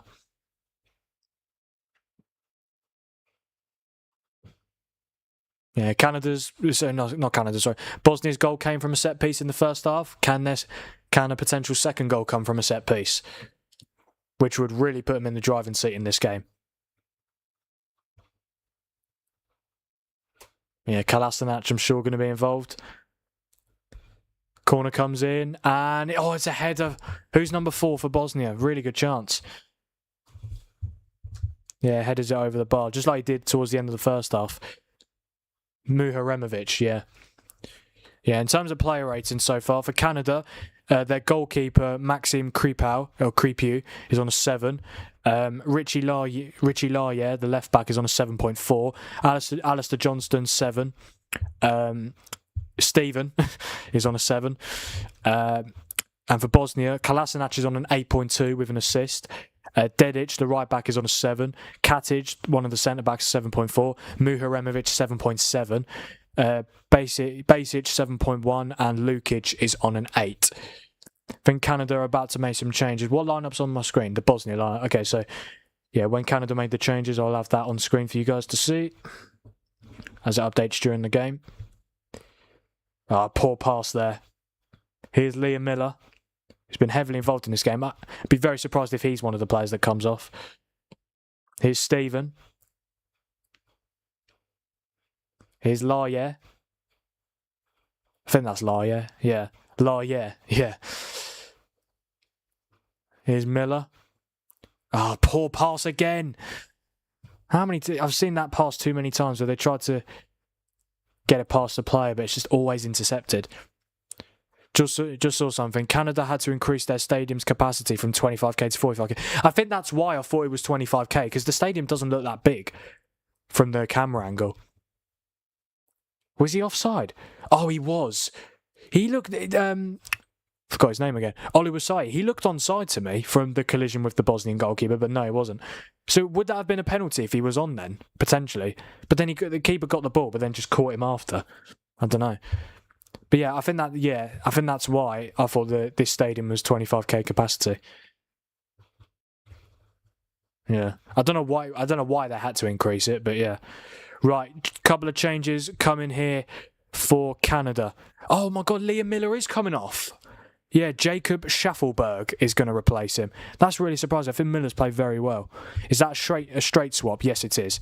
What number Schaffelberg? He's number 14. Okay, so we'll sort this out now. Oh, Ali Ahmed is on. He plays for Norwich. Ali Ahmed, obviously I live in Norwich, yeah. And I have seen him play a few times for the Canaries. He's quite a good player, to be fair. Oh, God, both teams are making subs.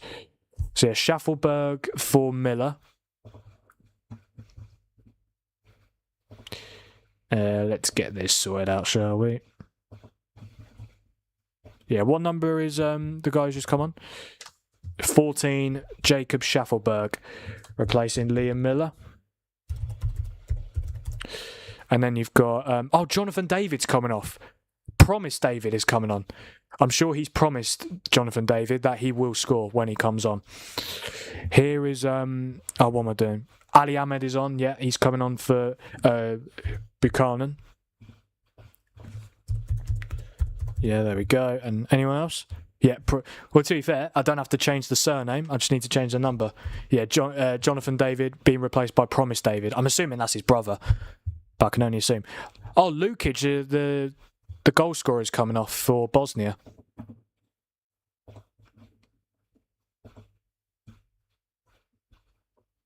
And then for Bosnia, the changes for them. Who was it again? It was so Lukic has come off for Bazdar. Yeah, I'm assuming it's a straight swap because Bazdar's number is number 9, and that is the typical striker number. And then who else? Ivan Basic has come off for Armin Gigovic. Yeah. What number's Gigovic? Number 8. There we go. Have I done that right? Oh no, I need to change the number.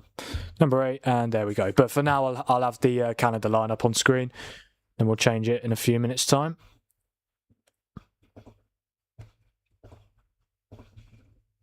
sorted. What happened here? Oh, bloody hell. Promised David already making an impression. I thought he promised Jesse Marsh not to, not to do anything like that.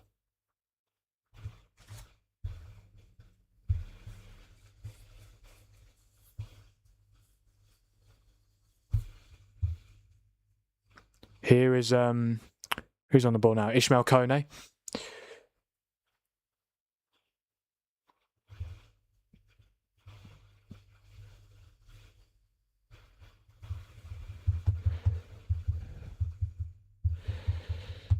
Yeah, another throw-in incoming for Canada.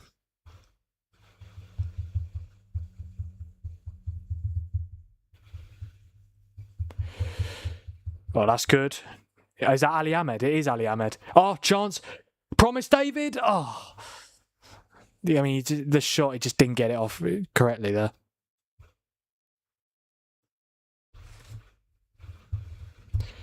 Yeah, Ali Ahmed got a little bit of luck there. And then David... Oh, it's good defending again. Is it Muhiroma? I forgot you say his name again. Muharemovic. Yeah, he's been very good today. That's why he's on a 7.6 on FotMob. Johnston will get there. Goes back to the goalkeeper. Yeah, we are approaching the halfway point of the second half. Still Canada 0, Bosnia 1. The goal coming from Jova Lukic, who has already come off.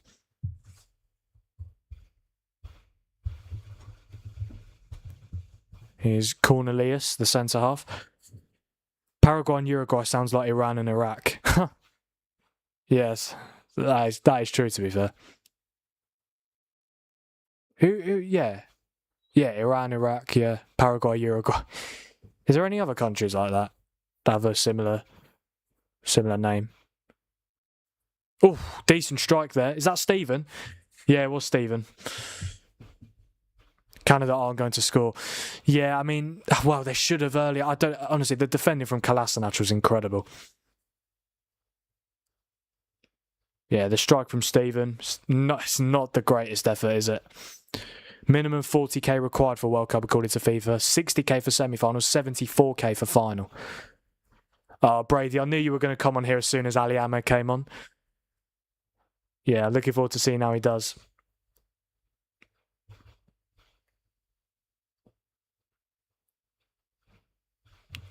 Bosnia looking to come forward here. I don't know what that pass was from number 15.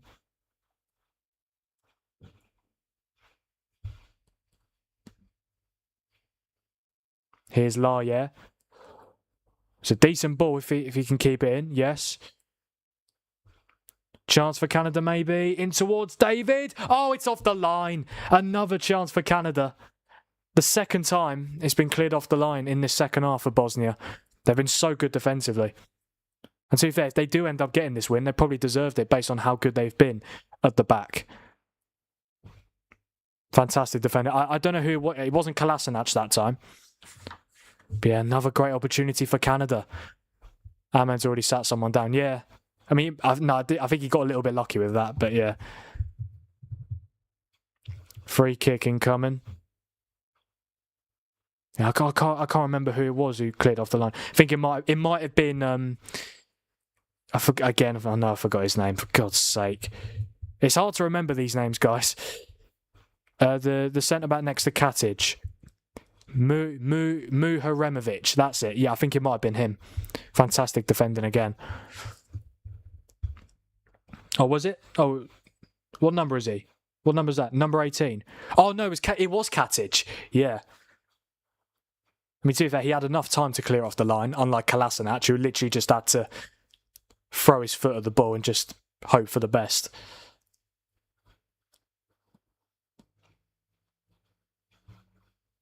Oh, chance for Bosnia. Oh, is he going to keep it in? Yes, he is. This could be a chance for Bosnia to double their advantage if anything happens. Is he going to do anything? Oh, he's messed it up. He's messed it up. He's got to pass sooner. Got to pass sooner. Kolasinac whips it in. It's in the box. And it's into the hands of the Canadian goalkeeper. Now they're looking to start a quick attack. Here's Ishmael Kone.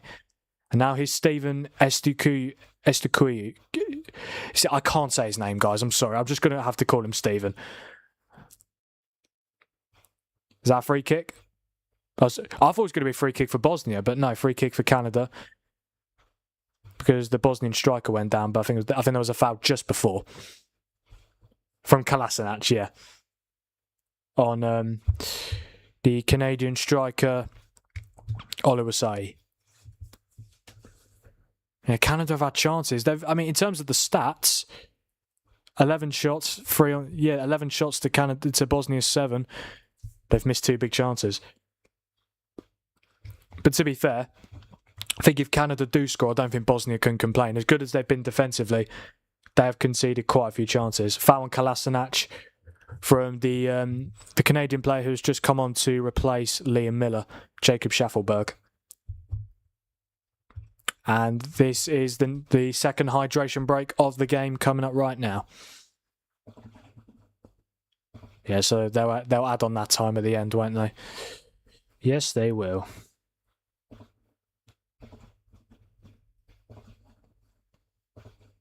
But yeah, don't forget, guys, to like and subscribe, and also turn notifications on so you never miss a future watch along. Obviously, next watch along tonight, you will see it on the latest news that is scrolling past on your screen right now. I will be live for every single World Cup 2026 game this summer. The full-time score of my last watch-along, or the last World Cup game, South Korea 2, Czechia 1, In Hwang and Hyungju Oh with the goals for South Korea, and Ladislav Krejci opened the scoring for Czechia but ended up losing the match. And then next watch-along, USA-Paraguay live from 1:45 a.m. from the SoFi Stadium. There we go. Got it right that time. Ooh.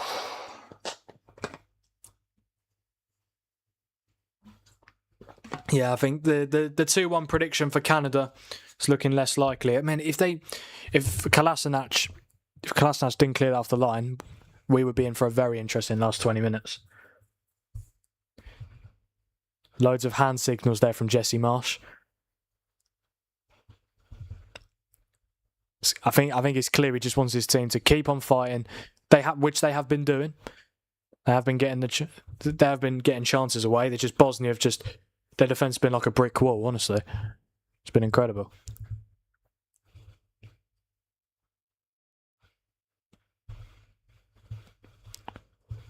Yeah, I mean, how many degrees is it in Toronto for this game? 24, yeah. But I don't think it matters, really, because they're always going to have a hydration break. I think that was the rule set before this World Cup started. Every single game, there will be a hydration break halfway through the first half and halfway through the second half.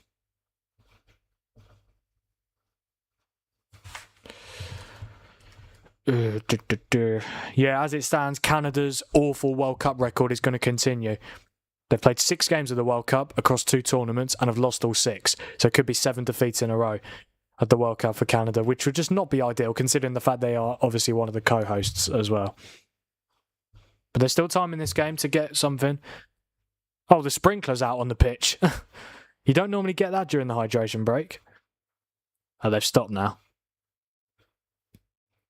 Is the pitch that dry? Come on. Could have done that before the game.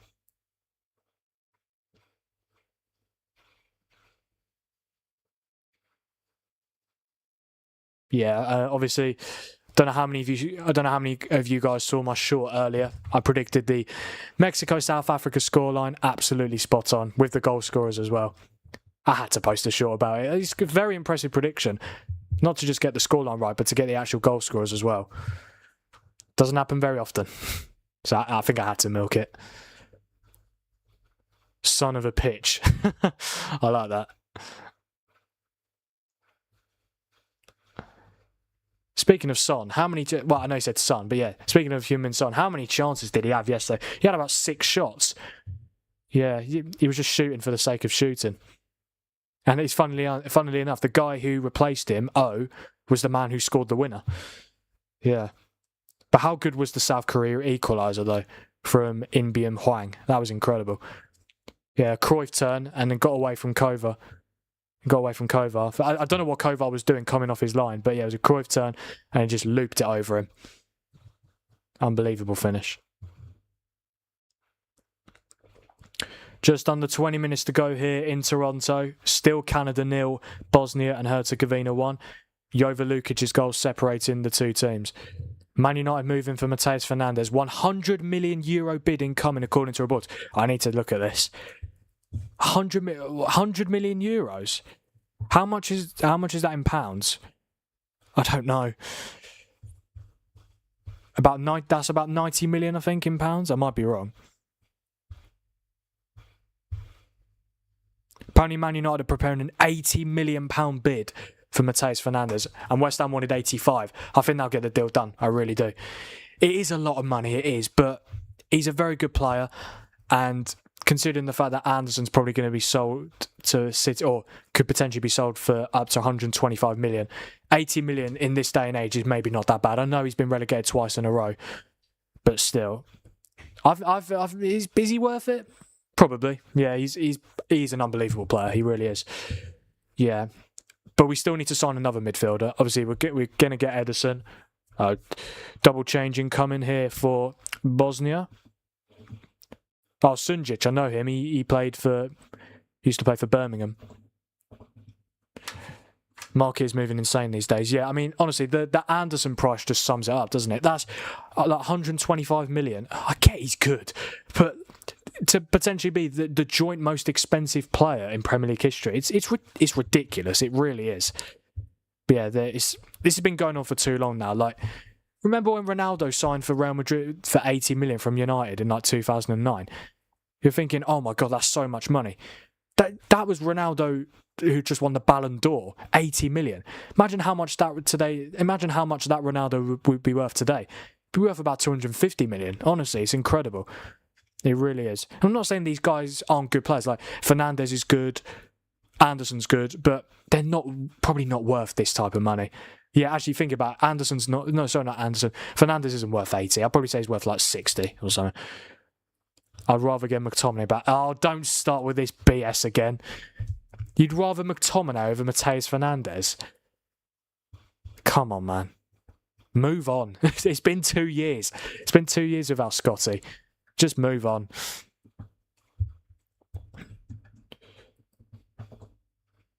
Yeah, 15 minutes to go. Canada, I think it's fair to say, are running out of time.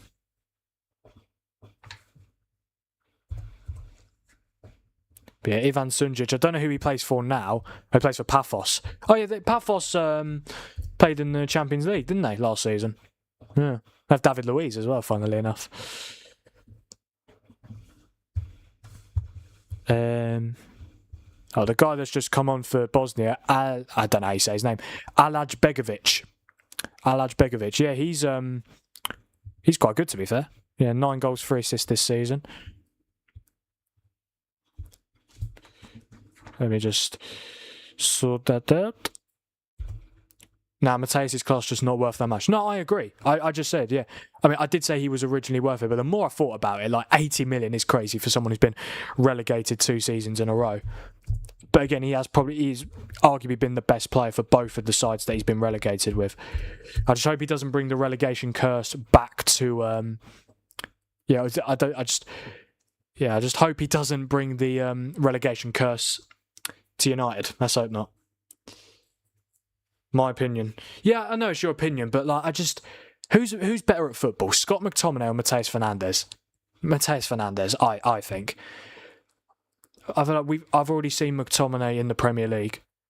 Oh, hello. Oh, I'll tell you what, that could have been a chance. Oh, Canada have made the change. Oh, Kyle Larin has come on. Yeah, he plays for Southampton, doesn't he?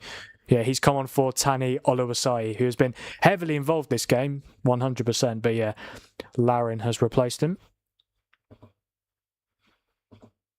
Yeah, I think Kyle Larin's probably going to move to Southampton permanently as well. Obviously, I think it's fair to say Southampton have been talked about a lot in recent weeks because obviously of all the Spygate troubles. Oh, Kyle Larin's number 9 for Canada. They've got quite a few options at striker, don't they?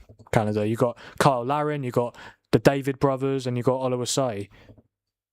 Yeah, they've got a decent team, to be fair. They're not bad at all. But no, I think, yeah, look, if we get Matheus, to be fair, I don't even mind how much money we spend on Fernandes. It's not my money. It's United's money. So yeah, it's funny. Like the amount of people on social media say, "Oh, why are we paying this much for this guy?" Like, it's not your money. Why are you that bothered? If United want to spend that much money, on a player, they can do it. Oh, chance. Oh, it's in! It's Kyle Larin as well! Oh, he's just come off the bench! And Canada have equalised in Toronto. Kyle Larin, who has literally been on the pitch for about 2 minutes, has equalised for Canada. My dad is happy. He's won his bet, I believe, because he had both teams to score. Kyle Larin, who's just come on for Oluwaseyi, gets the equaliser. And the 2-1 prediction is still on, ladies and gentlemen. Still 12 minutes plus stoppage time to go. Had a fantastic second half of the season with Southampton when he joined in January, and he's carrying his form into the World Cup. He's come off the bench to be Canada's hero. Yeah, it was Laya who had the ball.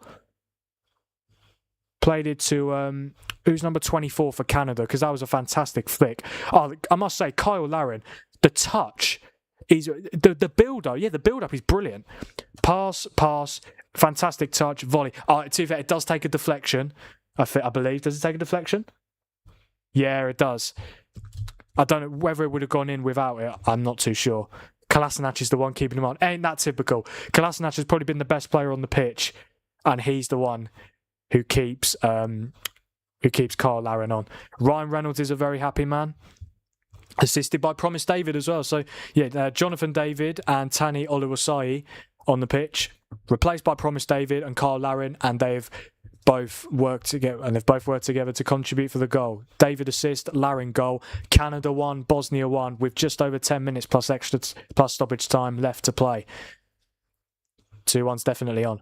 That is probably the best goal of the tournament so far. I mean, again, we're only 3 games in, but there's been 7 goals now. Yeah, probably is the best goal of the tournament. So actually, no, the South Korea equaliser, that was better.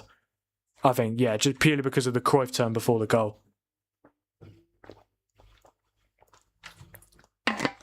This should be a very interesting last 10 minutes plus stoppage time. And to that, I do think Canada deserve it. They've kept pushing.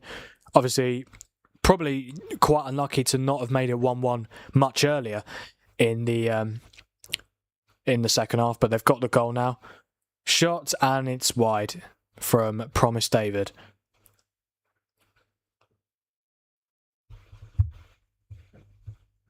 But yeah, it's going to be a good ending to this match. It's been a pretty decent game, to be fair. I've enjoyed it. Yeah, Laya, is it? Oh, Kolasinac. They're just showing the semi-automated. So yeah, Larin's miles on because Kolasinac is... Yeah, we don't need the close-ups. We can very much tell that Larin is onside. Yeah, he would have been off if Kolasinac wasn't playing him on. Look at the way he receives it. Did that not hit his arm? Well, I don't know. Yeah, as Larin turned with the ball, did it not graze his arm? I might be wrong.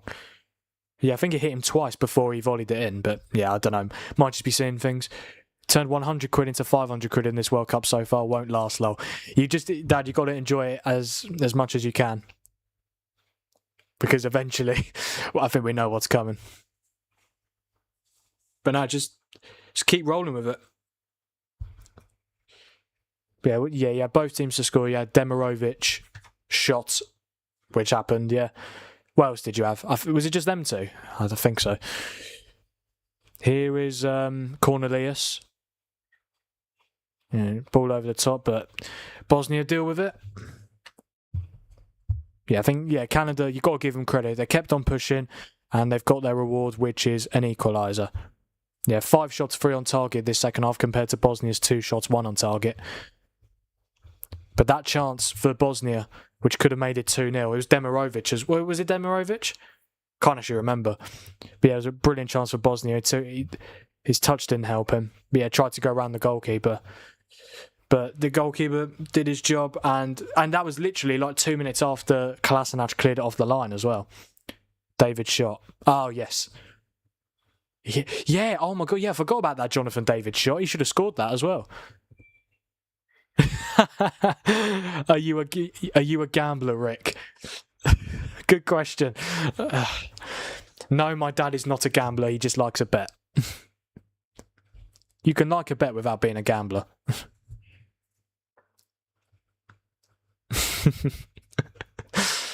Good question, gents.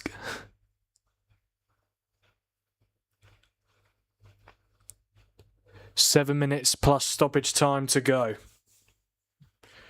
I reckon there'll be about 5 or 6 minutes added on. Or Kolasinac is. You a gambler, Rick? A little bit. Yeah, I mean, I won't go into it, but nah.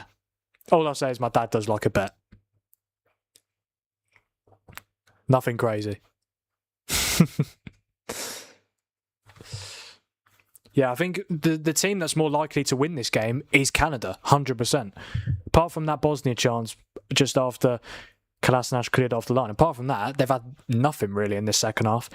They've just mostly been brilliant defensively, which you've got to give them credit for, of course, but ultimately you can only concede so many chances without getting away with it, especially if you're not attacking yourselves. And Kolasinac has actually been substituted as well. Who's come on for him? Burnic.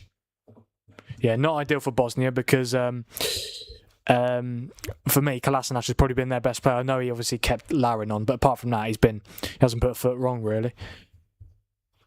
Is the guy that just come on, Burnic, is he a left back? No, he's a centre mid.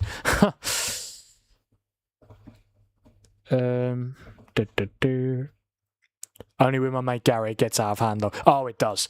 Oh, yes. Yeah, Gary is sometimes on this chat, guys. Oh, wow. I forgot what I was doing now. But yeah, I do think Canada are more likely to win this game. Although saying that, Bosnia could easily win it as well. It's all still to play for.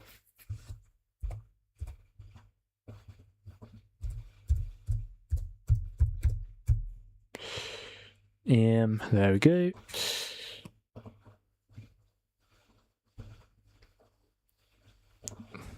Yeah, are we going to get a late goal? Bosnia have a chance here. Could they nick a win? No.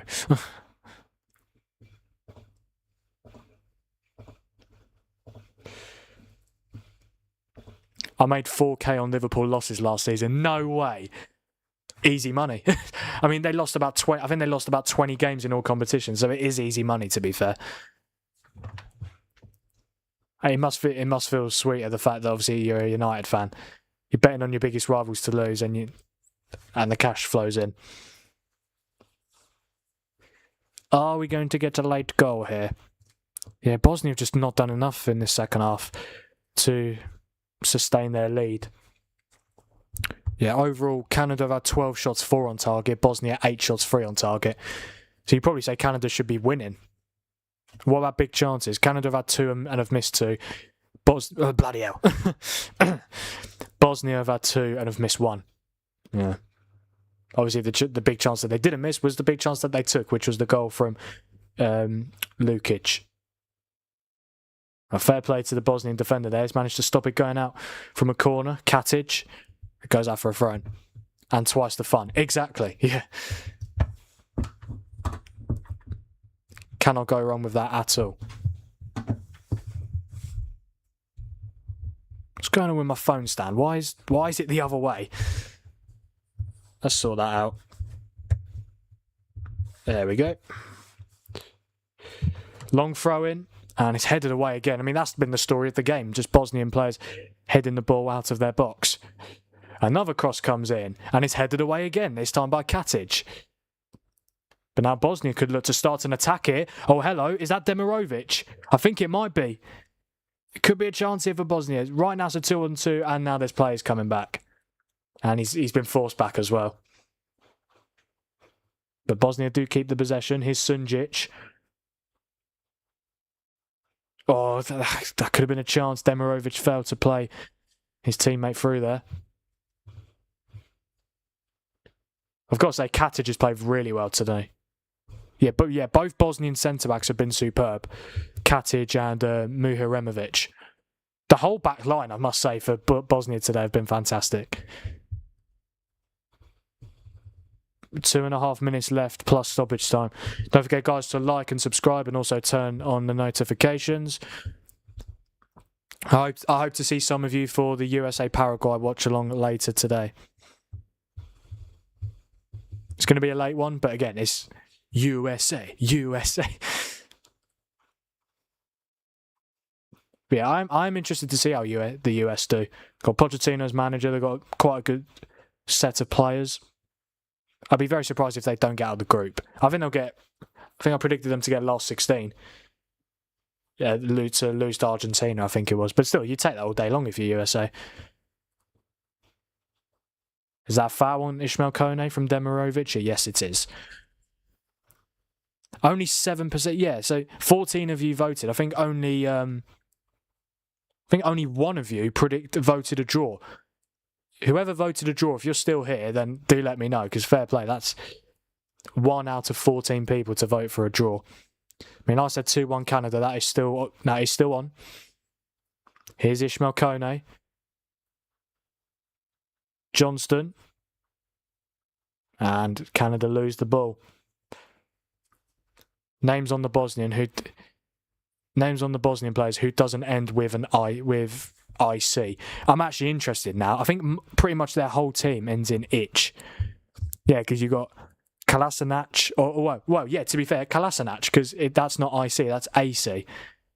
But then you got Muharemovic, Katic, Dedic, Basic, Tahirovic, Memic, Lukic, Demirovic, Bajraktarevic, even the players that have come on, Gigovic, Sunjic, Alaj Begovic, Bernic. Oh yeah, Asmir Begovic, yeah. Oh, I'm assuming he's retired from international football, but yeah, if he hasn't, he would probably still be Bosnia's number one. I don't even know what club he plays for now. Dzeko, yeah, Dzeko is one of very few players in this Bosnia team that names don't end in the letter C. I can't believe Dzeko's not come on. I completely forgot about that, man. He's not even come on. That is so surprising to me. I know he's 40 years old, but still, you'd expect him to get a cameo at least. We're into stoppage time in Toronto. 6 added minutes at the end of this Group B game. It's Canada 1, Bosnia 1. Lukic with the goal for Bosnia, Larin with the goal for Canada. Will there be a late winner in this game? There is only one way to find out. Sunjic just about keeps possession. Everyone Vic. Not everyone. It's mostly IC. Yeah.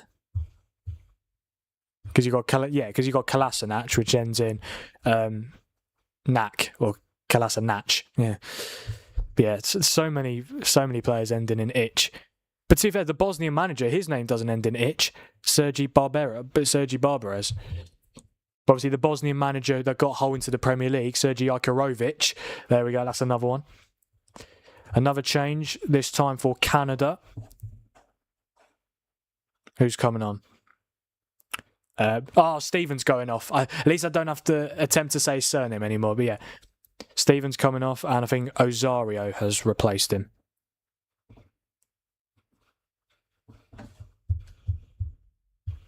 Yeah, time running out for both teams to try and find an equaliser. If they're going to do it, it's probably got to be now.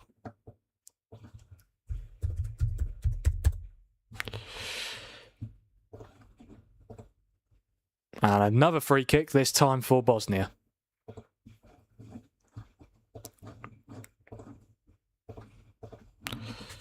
Yeah, who's down? Number 4. Muharemovic. I've had to check his name every time. I've mentioned him a lot, but I just keep forgetting his bloody name. There's no way they gave that as a foul. That's probably that one, yeah, from Promise David. Just collided straight into Muharemovic. Oh, I remembered his name. There we go. About time. It's only taken me 92 minutes.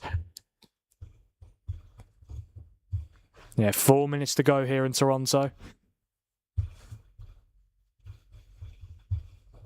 Another free kick for Bosnia and Herzegovina. Yeah, Bosnia and Herzegovina, yeah. Or it might just be Bosnia and Herzegovina. I don't know. Bosnia. They've taken the free kick short. But here we go. Ball being switched across. Not the best clearance. I think that's Laya, who's played quite well, to be fair. And there's Kyle Larin. Oh, he's done very well. Oh, that's definitely... Okay, very cynical foul there from Katic, and that is a yellow card. 2-1 for the team there. I'd probably do the same thing in that situation, to be fair. You cannot blame him one bit for that. Yeah, halfway through the stoppage time now. Yeah, look at that. He knew what he wanted to do. Just completely dragged him to the ground. How's CR7's knee doing today? Oh my God. I didn't want you to remind me of that, honestly. Yeah, for those of you who were not there on my Mexico-South Africa watch-along yesterday, yeah, my dad sent me a message during the watch-along, and I had a look, because before he sent me the message about Ronaldo, he put "oh shit!" ! And then he literally sent me a report of saying that Ronaldo got injured in a training session ahead of the World Cup, and apparently the initial medical assessments extremely concerning. Ronaldo left the session visibly emotional. Early indications suggest his World Cup dream could be over. And I was thinking, and at that time I was thinking, nah, this is a living nightmare. My idol, my favourite player of all time, the fact he's played for my club when I've been able to see him, could potentially be missing out on his last World Cup due to a knee injury. And then I went onto Twitter, because normally be the first thing that you'd... it's Cristiano Ronaldo potentially missing the World Cup. I thought it was going to be the first thing on Twitter, and it wasn't. I was like, okay. But then I searched up Ronaldo's name on Twitter, put it in the search bar. No one was talking about it, and I was like, has this actually happened? And then the next chat he put in was, I love ChatGPT. So I got absolutely baited. I really did. Don't get me wrong, I'm glad I got baited, because if Ronaldo was missing the World Cup, it'd be absolutely heartbreaking for me. But yeah, that was not nice, Dad. Yeah. I genuinely believed it as well. It was so believable. It was genuine. I think a couple of people in my chat believed it as well. Yeah, crazy. Thankfully it wasn't true. Oh dear. Just over a minute to go in Toronto. Can Canada find themselves a late goal? We all did, Frank. Yeah, I've got to say, fair play to my dad. He made it very believable. You've got to give him credit for that. It had the terms extremely concerning, visibly emotional. Like, it's crazy. Chance for Canada. Larin! Oh, that could have been it. That could have been the winner. What a block again. Muharemovic, I think it was.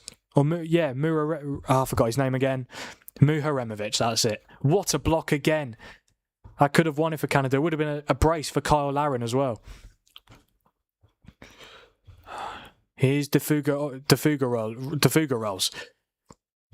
Cornelius. They've got to get the ball in the box, Canada.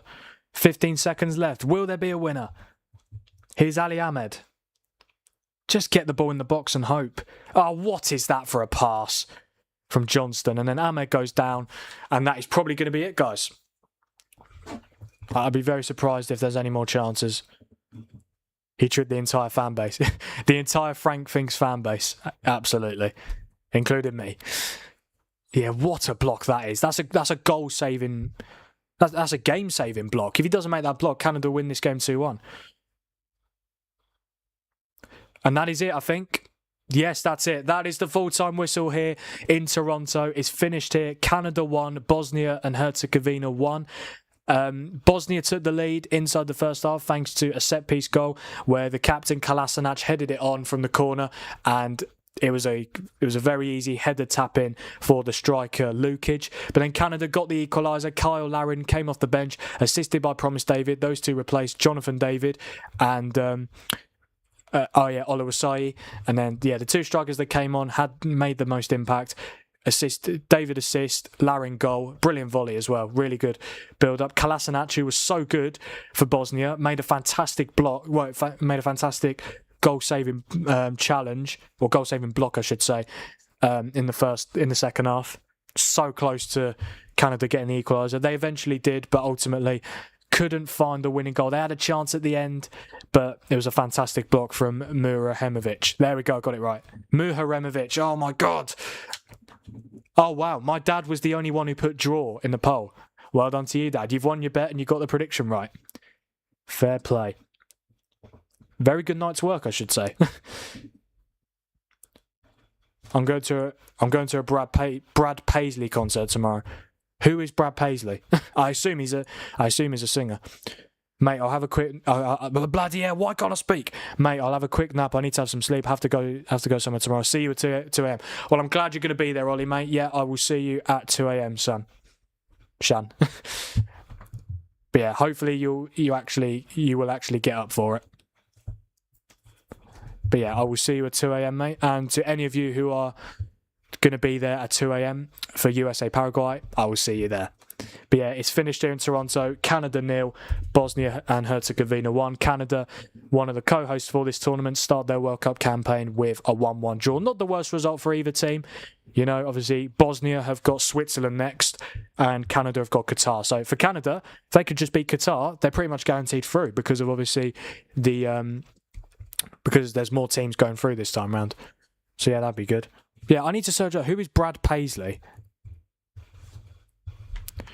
He's an American country music singer. He's one of the greatest artists alive. I was going to say, he's not related to Bob Paisley, the former Liverpool manager. No, he's not. Well, he might be, to be fair. No, because he's American. This match had 30 fouls. Yeah, I mean, there's so many free kicks. I feel like I said the word free kicks about 20 times, but literally, it felt like every minute there was a free kick. Crazy. Yeah, loads of challenges. But yeah, enjoy your nap, Ollie, and I will see you at 2 a.m, mate. I hope to see some of you guys there as well.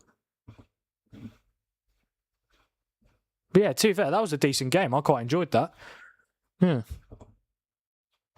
Yeah, I think definitely. But I mean, I know South Korea Czechia's second half was brilliant, but the all right, Rick, see you at 2 a.m. Oh no, my dad won't be there, or he might be. To be fair, tomorrow's Saturday. He might stay up for it, but I doubt it, to be honest. Yeah, Dad, will you stay up at 2 a.m. for USA Paraguay? Yeah, 2 a.m, you know. To be fair, an hour earlier than yesterday, and I managed to get through that, so I should be fine for later today. But we'll see how we go, of course. But yeah, even though South Korea Czechia was a brilliant second half, I felt like this game was better overall, because I think both halves I enjoyed. Whereas the South Korea Czechia first half was just so bad. But yeah. But no, good game. Decent point for both sides. 3 down, 101 to go. Yeah. But yeah, I think I'll be well asleep by then. I'm too old. Yeah, I didn't think you'd be up for it. To be fair, if there's like a good game, you might stay up for it. But yeah, it's USA Paraguay. I don't think you'll be missing out on too much. Next thing you know, it's game of the tournament.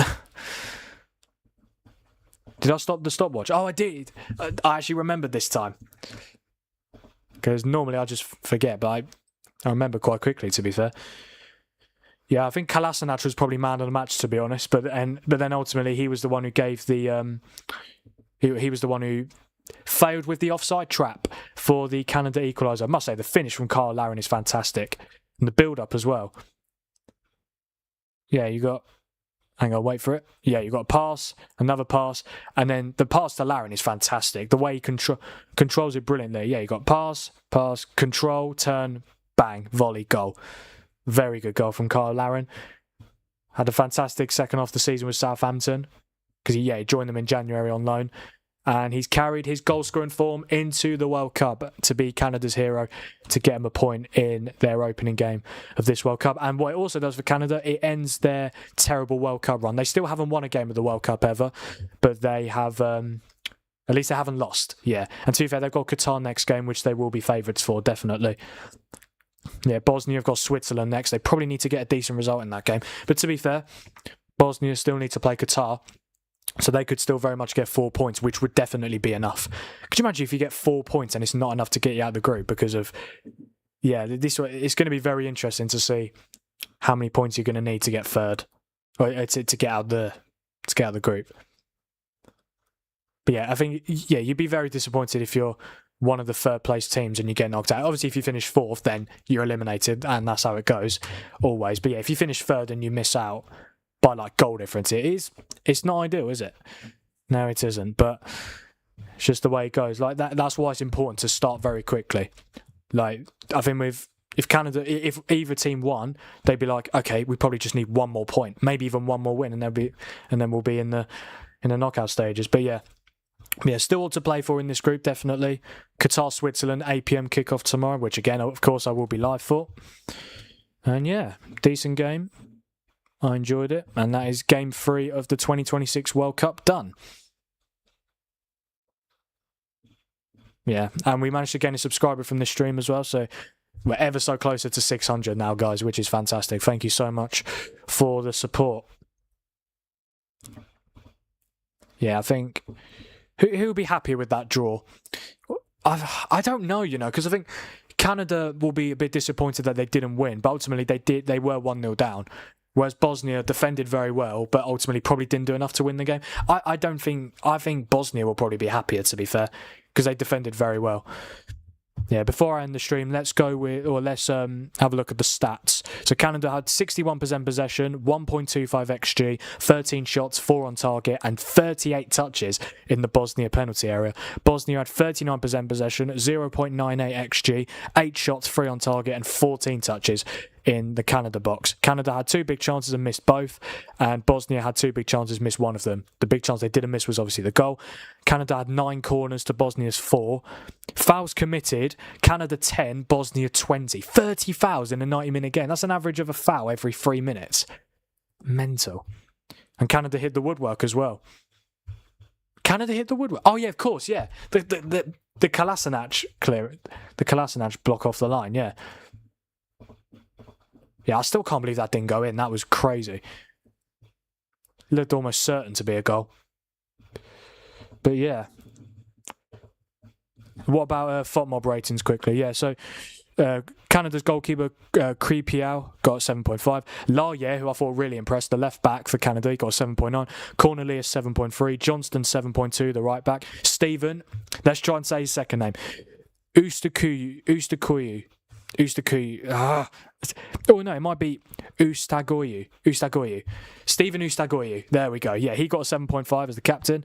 For Bosnia, what about Canada players off the bench? Promise David, who got an assist, got 6.6, and Kyle Larin off the bench to score 7.5. And then for Bosnia, none of their subs got a green rating, but in terms of the starting 11, Kolasinac, the captain, got an assist and an 8.1. Muharemovic, 8.2. I thought he was superb. Katic got man of the match with an 8.4. Do you know how many defensive contributions he got? 26. 26 defensive contributions. 5 tackles, 1 cleared off the line, 2 blocks, 16 clearances, 10 of them were headed clearances, 3 interceptions and 1 recovery. That is crazy. 26 defensive contributions. What about Muharemovic? 25. So both Bosnian centre-backs had over 50 defensive contributions combined. That is crazy. And then Dedic, the right back, got a 7, Basic 7.2, and Lukic, the guy who scored for Bosnia, got an 8. Surprised that Edin Dzeko didn't come off the bench, but maybe he'll come on in the next game. We'll have to wait and see. I know obviously Lukic, the striker, scored, but still, it was quite surprising. They didn't get, even if it was just for 10 minutes, to try and win you the game. Yeah, it was quite surprising, to be fair. Okay, guys, I think that is where I'm going to end tonight's stream. I just want to say a massive thank you to every single one of you who've either been here since the start or have joined at any point. I really do appreciate every single one of you. It's finished here in Toronto in the 3rd World Cup game of the 2026 World Cup. Canada won, Bosnia and Herzegovina won. A very good game. Yeah, I quite enjoyed it. Loads of action. Like Bosnia were brilliant defensively. Canada will be maybe a little bit annoyed they didn't end up getting the winner, but they were 1-0 down, so I think they'll take the point and move on.